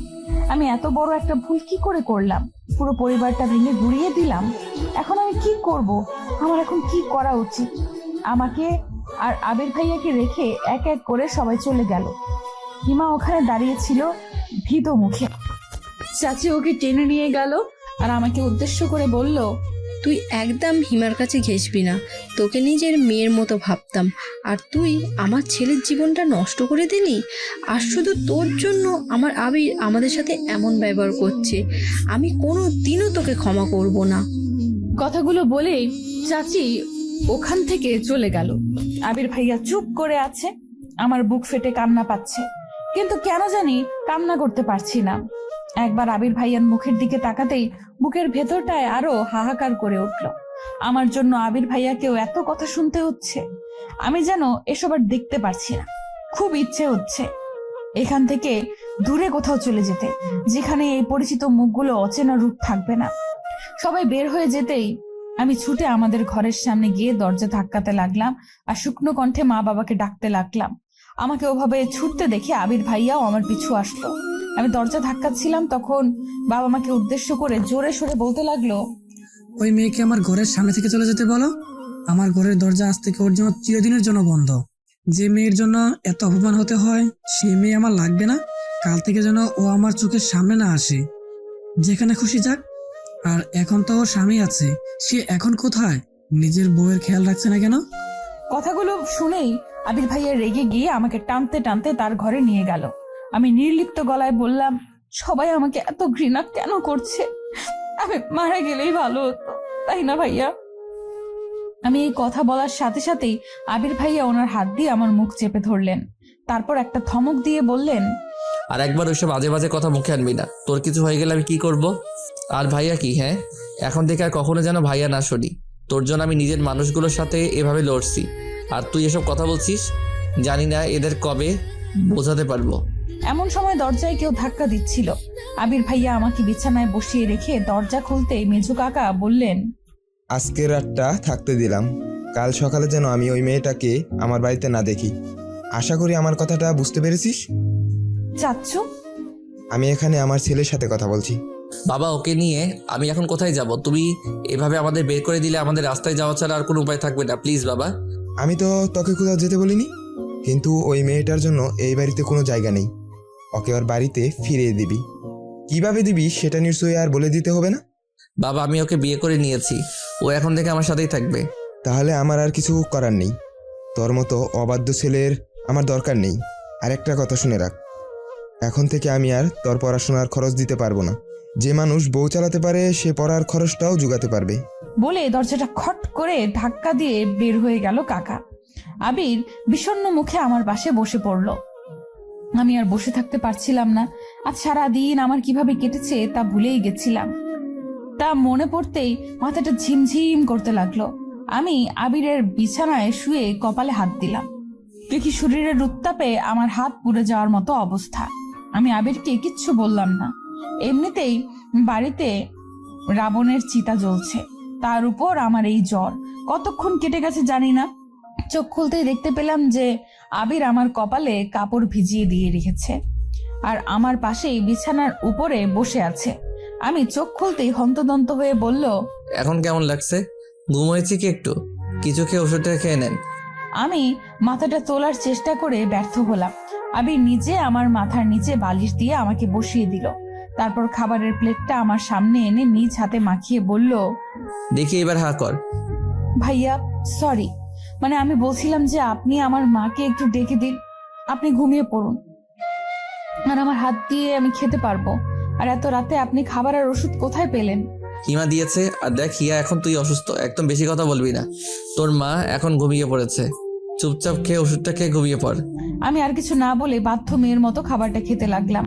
তারপর আব্রিলকে উদ্দেশ্য করে বললাম, আপনি কি কিছু খেয়েছেন? আমাকে নিয়ে তোর চিন্তা করতে হবে না, আমার অভ্যাস আছে। আপনিও খান আমার সাথে। আপনি না খেলে আমিও আর খাবো না। হিয়া, জিদ না করে খেয়ে নে, অনেক রাত, এখন বেশি কথা বলিস না। অবশেষে আমার জিদের কাছে আবির হেরে গেল আর ও নিজেও আমার সাথে খেয়ে নিল। তারপর আমি ওষুধ খেয়ে কখন ঘুমিয়ে পড়েছি মনে নেই। সকালের আলো ফুটেছে মাত্র। আমার শরীরটা এখন অনেকটা সুস্থ। আমি বাথরুম থেকে ফ্রেশ হয়ে এসে দেখি যে আবির ঘুমাচ্ছে। আমি ওনার মায়াবী মুখটার দিকে অপলক দৃষ্টিতে তাকিয়ে আছি। এমন সময় দরজায় ধাক্কার আওয়াজে আমি চমকে ঘুম ভাঙে। আমি দরজা খুলতেই হিমা হন্তদন্ত হয়ে রুমে প্রবেশ করেই আশেপাশে দেখে দরজাটা বন্ধ করে দেয়। আমি অবাক হয়ে জিজ্ঞেস করলাম, এত সকালে তুই? কি হয়েছে, এমন হাঁপাচ্ছিস কেন? তোর জ্বর তো এখন নেই। শোন, তোকে যা বলতে এসেছি, তোকে সত্যি আবির ভাইকে ভালোবাসিস না? মানে আমি বলতে চাচ্ছিলাম যে আমাদের দেখে তোর কি মনে হয় আমরা সবাইকে কষ্ট দিচ্ছি নাটক করার জন্য? তোর একটা চিঠি পুরো পরিবারকে ভেঙে দিচ্ছে, আর তুই আমাকে জিজ্ঞেস করছিস আমি তোর ভাইকে ভালোবাসি কিনা? তোকে বাঁচাতে আমরা চুপ করে আছি, আর তুই কিনা? সরি হিয়া পাখি, আমাকে মাফ করে দে। আমি বুঝতে পারিনি যে এই বিষয়টা এত দূর করাবে। তুই আমাকে হেল্প করেছিস আর আমি তোকে হেল্প করবো না? তো কি বলতে চাচ্ছিস সীমা? তুই আবির ভাইকে সত্যি ভালোবেসে থাকলে এখনই এখান থেকে চলে যা। হিমা, এসব তুই কি বলছিস? আমরা পালাবো কেন? এখন তো সবাই ব্যাপারটা জেনেই গেছে। আজ হোক আর কাল হোক সবাই মেনে নেবেই, আমরা তাদের সন্তান। বড় কাকা এসেছে, কি বলছে শুনলে তুইও পালাতে চাইবি। কিরে হিমো, এত সকালে তুই? কিছু হয়েছে? ভাইয়া তুমি তাড়াতাড়ি উঠে রেডি হও। রেডি হব মানে কি বলছিস তুই এসব? হিয়াকে নিয়ে এক্ষুনি বাড়ি থেকে চলে যাও। হিমো, তুই কি পাগল হয়ে গেছিস নাকি? আর সবার মতো তুই আমাদের তাড়ানোর জন্য উঠে পড়ে লেগেছিস? বড় কাকা এসেছে, বাবা আর কাকারা সবাই কথা বলছে ওই ঘরে, আমি মাত্র শুনে আসলাম। কি বলছে সবাই? বড় কাকারা আর সবাই মিলে এই সিদ্ধান্ত নিয়েছে যে এখনকার মতো তোদের মেনে নেবে, কিন্তু কাউকে কিছু জানাবে না। তারপর আবির ভাইয়া চলে যাওয়ার পর তোদের ডিভোর্স পেপার রেডি করবে, আর সেখানে যেভাবেই হোক একবার তোমাদের সাইন পড়লেই সব শেষ। হিয়া তোকে আবার বিয়ে দিয়ে দেবে, আর বিয়েটা তখনই দেবে যখন আবির ভাইয়া শহরে থাকবে। আবির ভাইয়া যেন তা জানতে না পারে, তার জন্য। আর একবার বিয়েটা হয়ে গেলেই খেল খতম।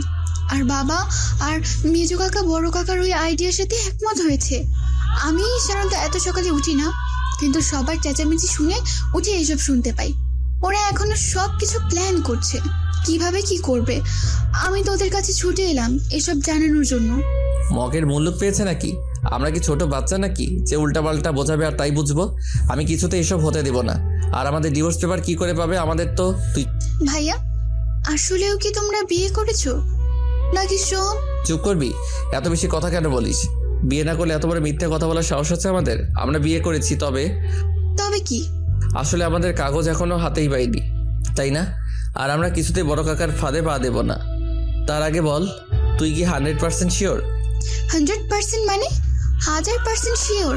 আর কিছুক্ষণ থাকলে ওরা চলে আসবে, ও আর ওদের হাতে পড়লে পালানোর রাস্তা খুঁজে পাবে না। তখন না পারবে বাড়ি থেকে বের হতে, আর না পারবে ওনাদের মুখের উপর কথা বলতে। বাবা তো সকালে চলে যেতেই বলেছিল, তাই এখন যাওয়াটাই যুক্তিযুক্ত। বাড়িতে থাকলেই ঝামেলায় পড়তে হবে। পরে সব ঠিকঠাক হলে বাড়ি চলে এসো ভাইয়া। এখন তুমি হিয়াকে নিয়ে বেরিয়ে পড়ো। কি যাবে? আচ্ছা ঠিক আছে, আমরা এখনকার মতো চলে যাচ্ছি। তুই আমাদের আপডেট জানাস। কিরে তুই কথা বলছিস না কেন? যাবি না আমার সাথে নাকি তুই? অবশ্যই, আমি এখানে থাকলে তো আমাকে বিয়ে দিয়ে দিবে। আমি একাই আপনার কাছে চলে গিয়েছিলাম, আর এখন তো আপনার সাথেই যাব। এখন আর ভয় কি? ভয় হচ্ছে না? কিসের ভয়? আমি কোথায় নিয়ে যাব, কিভাবে রাখবো, কি খাওয়াবো, এসব ভেবে চিন্তা হচ্ছে না? আপনি যেখানে নিয়ে যাবেন আমি সেখানেই যাব। আপনি যেখানে থাকবেন আমিও সেখানেই থাকবো। আর আপনি যা খাবেন আমিও তাই খাবো। কষ্ট হলে সহ্য করতে পারবি? আপন মানুষদের থেকে এত কষ্ট যে মেয়ে হজম করতে পারে, সে অন্য যে কোনো কষ্ট হাসি মুখে বরণ করে নিতে পারে। আপনি শুধু আমাকে এখান থেকে দূরে নিয়ে চলুন। আমি আর এদের এমন ঘৃণার চাহনি সহ্য করতে পারছি না। আমি হিয়ার ঘরে যাচ্ছি, ওর কিছু প্রয়োজনীয় জিনিস নিয়ে আসছি। সবাই এখন বসার ঘরেই আছে। তোমরা তাড়াতাড়ি রেডি হয়ে নাও, বেশি দেরি করা যাবে না। আবির ফ্রেশ হয়ে আসতে আসতে হিমাও একটা ছোটখাটো ব্যাগ নিয়ে হাজির হলো। ওই ব্যাগে কি আছে আমি নিজেও জানি না। ব্যাগের সাথে সাথে হিমা কিছু টাকাও তুলে দিল আবিরের হাতে, আর বলল, কিছু আমার জমানো টাকা, কিছু মায়ের জমানো টাকা, আর কিছু বাবার টাকা থেকে নিয়েছি। কত আছে জানি না, তবে 15-20 হাজার হবে হয়তো। তুই সবার টাকা চুরি করেছিস কেন? এসব নিয়ে এখন তোমার ভাবতে হবে না। মা বাবা যা বলে সেটা পরে দেখা যাবে। তারা এমনিতেই বুঝবে যে টাকাগুলো তুমি নিয়ে গেছো, আমার কিছু হবে না। আর তুমি না থাকলে গালাগালি কাকে করবে? তোমরা তাড়াতাড়ি বের হও, আর হিয়ার খেয়াল রেখো, ও বাইরে কখনো থাকেনি তো। সেটা তোকে বলে দিতে হবে না। তুই নিজের খেয়াল রাখিস, আর এমন কোনো ভুল করিস না যা পুরো পরিবারের জন্য অভিশাপ বয়ে আনে। আমরা বের হব, আর তখনই দেখি যে আমার মা আমার দিকেই আসছে। তারপর কান্না বিজড়িত কণ্ঠে বলল, হিয়া, সবাই তোদের মেনে নিয়েছে। আবিরের পড়াশোনা শেষ হলে তাদের ধুমধামে বিয়ে দিয়ে দেবে। মায়ের আশা দেখে আবির ব্যাগটা খাটের তলায় লুকিয়ে ফেললো। হিমাও দরজার আড়ালে লুকিয়ে পড়লো। আমি মাকে জড়িয়ে ধরে কাঁদতে লাগলাম। তারপর বললাম, সবাই কোথায় মা? আমি জানতাম সবাই আমাদের ক্ষমা করে দেবে। সবাই বসার ঘরে তোদের নিয়ে আলোচনা করছে। আমি তোকে জানাতে আসলাম কথাটা। চল মা, ঘরে চল। মা, তুমি আমার জন্য 1 কাপ চা বানাও তো। যাও, আমি আসছি একটু পরে। মা খুশি মনে ওখান থেকে চলে যেতেই আমি আর আবির পা টিপে টিপে বাড়ি থেকে বেরিয়ে পড়লাম। হিমা বারবার দেখছিল যে কেউ আসছিল কিনা। অবশেষে আমরা সফলভাবে রাস্তায় পৌঁছে গেলাম। রাস্তায় কোনো রিক্সা ছিল না, আমরা হেঁটেই কিছু দূরে গেলাম। তারপর আবির কেউ একজনকে ফোন করে আসতে বলল। কিছুক্ষণ পর একটা রিক্সাওয়ালা আসতেই বুঝতে পারলাম যে আবির ওই রিক্সাওয়ালাকেই আসতে বলেছিল। আবির তাড়াতাড়ি রিক্সা চালাতে বলল, কেউ এসে পড়লে সব পণ্ড হয়ে যাবে। বাসে ওঠার আগে আবির হালকা কিছু নাস্তা আর পানীয় কিনে নিল দোকান থেকে। তারপর বাসে উঠেই আমরা নাস্তা করে নিলাম। আমার খেতে ইচ্ছে হচ্ছিল না, কিন্তু আবিরকে দেখলাম গোগ্রাসে গিলছে, হয়তো অনেক ক্ষুধা লেগেছে। আমরা দুজনেই চুপচাপ বসে আছি। আমি নীরবতা ভঙ্গ করে বললাম, আমরা এখন কোথায় যাচ্ছি? সর্বপ্রথম কেন কাজী অফিসে যেতে হবে? কিন্তু আমরা তো অলরেডি বিয়ে করে নিয়েছি, তাহলে আবার কাজী অফিসে কেন? এইভাবেই বিয়ে করে কি আমরা স্বামী স্ত্রী হইনি? আবার বিয়ে করতে হবে? আরে কাদি, কাগজে কলমে আমাদের বিয়ের রেজিস্ট্রি না থাকলে কেউ কি বিশ্বাস করবে সে আমরা বিবাহিত? তার জন্য। ও আচ্ছা। এখন কেমন লাগছে? খারাপ লাগছে? খুব ভালোই লাগছে। আপনি পাশে থাকলে খারাপ লাগা আমার ধারে কাছেও ঘেঁষতে পারে না। শেষের কথাগুলো বিড়বিড় করে বলায় হয়তো আমি শুনতে পাইনি, তাই আবার বলল, অমন বিড়বিড় করছিস কেন? যা বলার জোরে বল। না কিছু না। বাড়ি থেকে আবিরকে কল করেই যাচ্ছে। আবির কল রিসিভ করছে না। একটু পরেই হিমা কল করলো। আবির ফোনটা রিসিভ করতেই চাচির কণ্ঠ ভেসে এলো, আবির কোথায় তুই বাবা? তোর বাবা কাকারা সব মেনে নিয়েছে, বাড়ি ফিরে আয় বাবা। তুই আমাদের কিচ্ছু না জানি এভাবে চলে যেতে পারলি? কোথায় আয় তুই বাবা? তাড়াতাড়ি বাড়ি আয়, সবাই তোদের জন্য অপেক্ষা করছে, আর কেউ কিচ্ছু বলবে না। মা, আমরা চলে এসেছি, অনেক দূর এসে পড়েছি, এখন আর ফিরে যাওয়া সম্ভব নয়। তুমি সবাইকে বলো যে কিছুদিন পর আমি হিয়াকে নিয়ে চলে আসবো। কিন্তু বাবা, তুই তো হোস্টেলে থাকিস, হিয়াকে নিয়ে কোথায় থাকবি? পাগলামি করিস না বাবা, ফিরে আয়। আমি পাশে থাকায় আবির আর চাচির সব কথাগুলো শুনতে পাচ্ছিলাম। চাচি কথাগুলো বলা শেষ করতে না করতেই ফোনের ওপাশ থেকে একটা মোটা পুরুষ কণ্ঠ ভেসে এলো। আমার বুঝতে বাকি রইল না যে এটা বড় কাকা। আবির, তুই যেখানে থাকিস না কেন হিয়াকে নিয়ে এক্ষুনি বাড়ি চলে আয়। তোর সাহস হয় কি করে বাড়ির মেয়েকে নিয়ে পালানোর? আমি তো পালাইনি, বাবা আমাকে বের করে দিয়েছেন। আমি বলছি ফিরে আয়, যা করার বাড়ি থেকেই করা যাবে। আমাদের আজকে বিয়ে দিবেন কি বাড়ি গেলে? বেহায়া ছেলের কথা দেখো, আগে নিজের পায়ে দাঁড়া, তারপর বিয়ের কথা বলিস। লজ্জা করছে না আমার সামনে বিয়ের কথা বলতে? আপনারা হিয়ার জন্য জায়গায় বিয়ে দিতে চান, তাই না? এসব তোকে কে বললো? সত্যি কিনা তাই বলুন। তার মানে তুই সবটা জেনেই পালিয়েছিস? হ্যাঁ, আমি সব শুনে ফেলেছি, আমাকে আর বোকা বানাতে পারবেন না। আমি তোকে লাস্ট ওয়ার্নিং দিচ্ছি আবির, হিয়াকে নিয়ে ফিরে আয়, এর ফল কিন্তু ভালো হবে না। সরি কাকা, আমি আপনার এই অনুরোধটা রাখতে পারলাম না। আজকের মধ্যে বাড়ি না ফিরলে এই বাড়ির দরজা তোদের জন্য চিরদিনের জন্য বন্ধ হয়ে যাবে, এই আমি বলে রাখলাম। বলে এর আগে ফুসতে ফুসতে বড় কাকা কল কেটে দেয়। তার মানে হিমার কথাই ঠিক, আবিরের মুখটা চিন্তা ভাবনায় ডুবে আছে। আমার নিজেরই চোখে পানি চলে আসে আবিরকে দেখে। জানি না আবির আমাকে কোথায় নিয়ে যাবে, আর আমরা কিভাবেই বা থাকবো। এই অচেনা শহরে আমি আদৌ থাকতে পারবো কিনা জানি না। শেষ পর্যন্ত আমার ভাগ্যে এই ছিল, সাথে আবিরের জীবনটাও আমি কোনো অনিশ্চয়তার দিকে ঠেলে দিচ্ছে জানি না। আমরা বাস থেকে নেমে একটা রিক্সায় উঠলাম। তারপর আবির আমাকে একটা কাজী অফিসের সামনে নিয়ে গেল। সেখানে আগে থেকেই নিশি আপু আর আবিরের আরেকটা ফ্রেন্ড ছিল। আমরা যাওয়ার পর আবির আমার সাথে ওই ছেলেটার পরিচয় করিয়ে দিল। তারপর আমরা কাজী অফিসের ভেতরে ঢুকলাম। সবকিছু হয়তো আগে থেকেই ঠিক করা ছিল, তাই আমাদের বিয়ের সব কিছু শেষ করতে বেশি দেরি হলো না। এর মধ্যে আমাদের বাড়ি থেকে কয়েকবার ফোন এসেছে, আবির রিসিভ করেনি। কাজী অফিস থেকে বের হতে প্রায় দুপুর হয়ে গেল। আমরা সবাই একটা রেস্টুরেন্টে বসে লাঞ্চ শেষ করলাম। আমরা সেখানেই বসে আছি, এমন সময় হিমার ফোন দেখে আবির রিসিভ করলো। তখন হিমা বলে উঠলো, ভাইয়া তোমরা এখন বাড়ি চলে আসতে পারো, সবাই তোমাদের মেনে নিবে বলেছে। তুই তো বলেছিলি যে এসব নাটক এখন মেনে নেওয়ার অভিনয় করছো। হ্যাঁ বলেছিলাম, তবে এবার সত্যি মেনে নেবে বলেছে। বড় কাকা নিজে বলেছে যে আজকেই সব আত্মীয়দের দাওয়াত করবে তোদের বিয়ে উপলক্ষে, যদি তোরা আজ ফিরে আসিস তো। কি বলছিস তুই এসব? আজকে সবাইকে বলবে? এত তাড়াতাড়ি এত ব্যবস্থা কি করে করবে? আর এত তাড়াতাড়ি রং পাল্টানোর মানুষ তো কাকা নয়। সত্যি করে বল, কি হয়েছে? মা বাবা কি বড় কাকাকে কিছু বলেছে? বাবার রাগ কমেছে? সবাই রাজি হয়েছে, তোর বাবাকে বড় কাকার কাছে যেতে হয়নি। বড় কাকা নিজেই ছোট কাকা আর বাবার কাছে এসে বলেছে তোদের বিয়ের ব্যাপারটা তাড়াতাড়ি সবাইকে জানাতে। রিয়েলি? হ্যাঁ, আর মজার ব্যাপার কি জানিস? না বললে জানবো কি করে? অভিক ভাইয়া এসেছে। তার মানে অভিক ভাইয়াই কি বড় কাকাকে রাজি করিয়েছে? জানি না, তবে অভিক ভাইয়া ওনার এক বান্ধবীকে নিয়ে এসেছে। আমার তো মনে হয় গার্লফ্রেন্ড গ্রামের বাড়ি দেখাতে নিয়ে এসেছে। ও তাহলে এই কাহিনী? কি কাহিনী? অভিক ভাইয়া বাড়িতে একটা মেয়ে নিয়ে এসেছে, ব্যাপারটা বুঝতে পারছিস? এতে বোঝার কি আছে, সে তো আবির ভাইও এনেছিল। দুইটা ব্যাপার এক নয়। তুই বলি না অভিক ভাইয়া যাকে এনেছে সে ওনার গার্লফ্রেন্ড হতে পারে, এই কারণেই বড় কাকা হয়তো আমাদের মেনে নিতে রাজি হয়েছে। নইলে নিজের পছন্দের মেয়েকে কি মেনে নিতে পারে? মানে তুই কি বলতে চাইছিস শিয়া? বড় কাকা নিজের ছেলের জন্য তোদের মেনে নিচ্ছে? শিওর না, তবে আমার যা মনে হলো তাই বললাম। আরে শোন, আমি মাকে সত্যিটা বলে দিয়েছি। কোন সত্যি? চিঠির ব্যাপারটা। আর কেউ জানে না, আর সবাইকে অভিক ভাইয়া বলে দিয়েছে যে চিঠি লেখাটা তোর থাকলেও ওটা অন্য একটা মেয়ে দিয়েছিল। আমার মনে হয় এজন্যই বড় কাকা কিছুটা শান্ত হয়েছে। সে যাই হোক, চাচি তোকে কিছু বলেছে?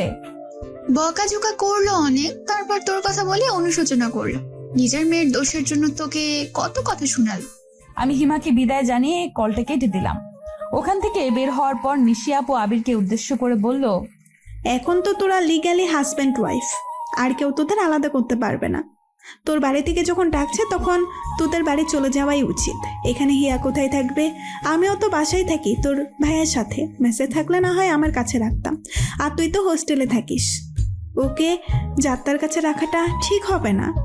বাড়ি গেলে যদি আবার ঝামেলা হয়, আমার ভীষণ ভয় লাগছে। আমি হিয়াকে হারাতে চাই না। ধুর পাগল, একবার পারিবারিকভাবে তোদের বিয়ের খবরটা জানাজানি হয়ে গেলে আর কে কাকে বিয়ে দিবে? আজ তো যা, কোনো সমস্যা হলে না হয় আবার দুজন পালিয়ে আসিস। বিয়ের পরেই তো আর সহজে ডিভোর্স দেওয়া যায় না, সময়ের ব্যাপার আছে না। আর নেক্সট টাইম তুই ফেরার সময় বাসা ঠিক করে তারপর হিয়াকে নিয়ে আসবি। ওকে একা ওখানে না রেখে আসলেই হবে। কিন্তু আমার তো পড়াশোনা আছে, হিয়াকে আমার সাথে কি পাঠাবে? আরে পাগল, আমিও তো পড়াশোনা করি। তোর ভাইয়া তো পড়াশোনা অবস্থাতেই বিয়ে করেছিল, এখন না হয় জব করে। কই, আমরা তো একসাথেই থাকি। তুই বুঝাবে সবাইকে। আলাদা থাকতে সমস্যা নেই, কিন্তু যদি হিয়ার আবার বিয়ে দেওয়ার চিন্তা করে? তুই এক কাজ কর, তোর বাবার সাথে কথা বলে তারপর বাড়ি যা, তাহলেই তো হয়। Good idea. আমার বাবা একবার কথা দিলে তা কখনো ফেলবে না। নিশি আপুর কথা মতো আবির ওর বাবার সাথে কথা বলল, তারপর খুশিতে প্রায় লাফিয়ে উঠে বলল, বাবা রাজি হয়েছে, আমরা আজ ফিরে সবাইকে আমাদের বিয়ের ব্যাপারটা জানিয়ে দেবে। আর এখানে বাসা দেখে হিয়াকে নিয়েও আসতে দেবে। আমি তো ভাবতেই পারিনি বাবা। সব বড় কাকার ভয়ে আমাদের সাথে এমন ব্যবহার শুরু করেছিল, এখন বড় কাকাই যখন রাজি তখন আর ভয় কি? তারপর আমরা নিশি আপু আর আবিরের আরেক বন্ধুকে বিদায় জানিয়ে বাড়ির পথে রওনা হলাম। সারা রাস্তা আমার ভীষণ চিন্তা হচ্ছে, বাড়ি গেলে কি হবে না হবে। আমি আবিরের কাঁধে মাথা রেখে চোখ দুটো বন্ধ করে রাখলাম, ঘুম আর আসলো না। কাল থেকে জার্নি করতে করতে আজকের জার্নিটা আর কিছু মনেই হচ্ছে না, আর আবির পাশে থাকায় আরো খারাপ লাগছে না। অনেক চিন্তা ভাবনা নিয়ে বাড়িতে ঢুকলাম আমি আর আবির। আজ সন্ধে না হলেও সন্ধ্যের কাছাকাছি। আমাকে দেখে আমার খালাতো বোন ছুটে আসলো। ওকে দেখে আমি কিছুটা অবাক হয়ে গেলাম। আরো অবাক হলাম যখন দেখলাম আমাদের বাড়ি আর আবিরদের বাড়ি ভর্তি মানুষ, বাইরের কেউ না। আমার নানা বাড়ি, আবিরের নানা বাড়ি আর আমার ফুপুর বাড়ির সবাই এসেছে। আমাদের পরিবারটা আসলে অনেক বড়, তাই মনে হচ্ছে যে পুরো একটা অনুষ্ঠান বাড়ি। আমি আর আবির আস্তে আস্তে চারপাশে দেখে অবাক হয়ে গেলাম। কিরে হিয়া, কোন কোচিং এ ভর্তি হলি? কোথায় আবার? উদ্ভাস কোচিং সেন্টারে। হিয়া ভেতরে চল, ও কেবল বাইরে থেকে আসলো আর তুই প্রশ্ন শুরু করে দিলি। তারপর আমাকে টেনে টুনে আমার রুমে নিয়ে গিয়ে দরজা লাগিয়ে দিল হিমা। তারপর বলল, তোকে তো এখন আরেকটা কথাই বলা হয়নি। আবার কি কথা? আর সুমি কোচিং এর কথা কেন জিজ্ঞেস করলো? কারণ সবাই জানে যে তুই কোচিং সেন্টারে ভর্তি হওয়ার জন্য শহরে গিয়েছিস আবির ভাইয়ের সাথে। ও এই কথা? শুধু তাই নয়, সবাইকে এইটা বলেছে যে তোর আর আবির ভাইয়ের বিয়েটা পরিবার থেকেই ঠিক করেছে। সত্যি? আমরা যে বিয়ে করে নিয়েছি এটা কাউকে বলেনি? না, বড় কাকা বলেছে যে বাড়ির মান সম্মান নষ্ট করে কি লাভ, তাই বুদ্ধি। আর কোচিং? কোচিং বলবে না তো কি এটা বলবে যে ছেলে মেয়ে দুইটা পালিয়ে গেছে। আমাকে জোর করে বিয়ে দিতে না চাইলেই তো আর এসব হয় না। আর সবাই জানে যে তুই যেহেতু কোচিং করবি ওখানে একা একা থাকা ভালো না, তাই এখনই আবির ভাইয়ের সাথে তোর বিয়ে দিয়ে দিয়েছে। আজকেই? পাগল হয়ে গেছিস মনে হচ্ছে, আজকাল জার্নি করেও ক্লান্ত হস্তি মনে হচ্ছে। তুই বলতি? আজ সবাই এসেছে, কালকেই তোর আর আবির ভাইয়ের বিয়েটা সেরে ফেলবে। আমাদের তো অলরেডি বিয়ে হয়ে গেছে, আবার কি বিয়ে পড়াবে? তা আমি কি জানি। এমন সময় মা এসে দরজা ধাক্কাচ্ছিল। আমি গিয়ে দরজা খুলে দিতেই মা আমাকে জড়িয়ে ধরে কান্না করতে করতে বলল, তুই ঠিক আছিস তো? আমাকে চা বানাতে বলেই ফুরুত। আমার কত চিন্তা হচ্ছিল জানিস, যখন মা হবি তখন বুঝবি। রাতে নাকি জ্বর হয়েছিল, এখন ঠিক আছিস তো? মাকে এমন অস্থির হতে দেখে আমি তাকে শান্ত করে বললাম, মা দেখো, আমি পুরোপুরি ঠিক আছি এখন, তুমি শুধু শুধু চিন্তা করছো। তারপর মায়ের সাথে আরো কিছুক্ষণ গল্প করে ফ্রেশ হলাম। রাতে আবিরের সাথে আর দেখা হলো না। পুরো বাড়ির লোকজনে ভর্তি। সারা রাত আমার যেন ঘুম হচ্ছে না কালকের কথা ভেবে। কাল সত্যি আমাদের পারিবারিক ভাবে বিয়ে হবে, মানে সবাই মেনে নেবে আর কি। আমি তো খুশিতে আটখানা। ভাবলাম আবিরকে একটা মেসেজ করি। তখনই মনে পড়লো যে আমার ফোন তো কালকেই ওই বুড়ি দাদি নিয়ে গেছে। তবে আমার সব কষ্ট সার্থক যে আবির এখন আমার স্বামী। আচ্ছা, আবিরও কি এখন আমার কথাই ভাবছে? এসব ভাবতে ভাবতে কখন ঘুমিয়ে পড়েছি মনে নেই। চারপাশে অনেক লোকজন, বেশি বড় না হলেও ভালোই আয়োজন করেছে আমাদের বিয়ের। অনেকেই কানাঘুষা করছে যে আমরা একে অপরকে পছন্দ করে বিয়ে করেছি। তারা তো ভুল কিছু বলছে না। ভাবতেই লজ্জা লাগে আমার। আমার বিয়ে পড়ানোর সময় সবাইকে বের করে দিয়ে শুধু বাবা ছিল, কারণ আমার বিয়ে তো অলরেডি হয়ে গেছে। শুধু ইমাম সাহেবকে গোপনে বিষয়টি জানিয়ে লোক দেখানো বিয়েটা সম্পূর্ণ হলো। হিমা আর আমার অন্যান্য কাজিনরা আমাকে নিয়ে আবিরের ঘরে বসে আছে, আর এক একজন মজা করে এক এক কথা বলছে, আর তা শুনে লজ্জায় নুইয়ে পড়ছি আমি। আবির রুমে ঢুকতেই সবাই বের হয়ে গেল, আর আমি চুপটি করে এক পাশে বসে আছি মাথা নিচু করে। কিরে, বরকে সালাম দিবি না? এত বড় হয়েছিস, ভদ্রতা কিছু শিখিসনি? আপনিও তো ভদ্রতা জানেন না। নতুন বউকে কেউ তুই করে বলে? তুই বলবো না তাহলে? তুমি করে বললে তুই মানিয়ে নিতে পারবি তো? আর পালাচ্ছিস কেন? পালানোর জন্য বুঝি বিয়ে করেছিস? তুমি করে না বললে আমি কিন্তু। আবির আমার থুতনিতে ধরে মুখটা উপরে তুলে বলল, আচ্ছা ঠিক আছে, আজ থেকে আমার মিষ্টি বউটাকে তুমি করেই বলবো। খুশি? আমি তো শুধু খুশি না, মহা খুশি। ভালোবাসার মানুষটিকে পেয়েছি, আর কি চাই। আজ থেকে যে শুরু হবে আমাদের দুই টোনাটুনির সংসার। সবাই আমাদের জন্য দোয়া করবেন।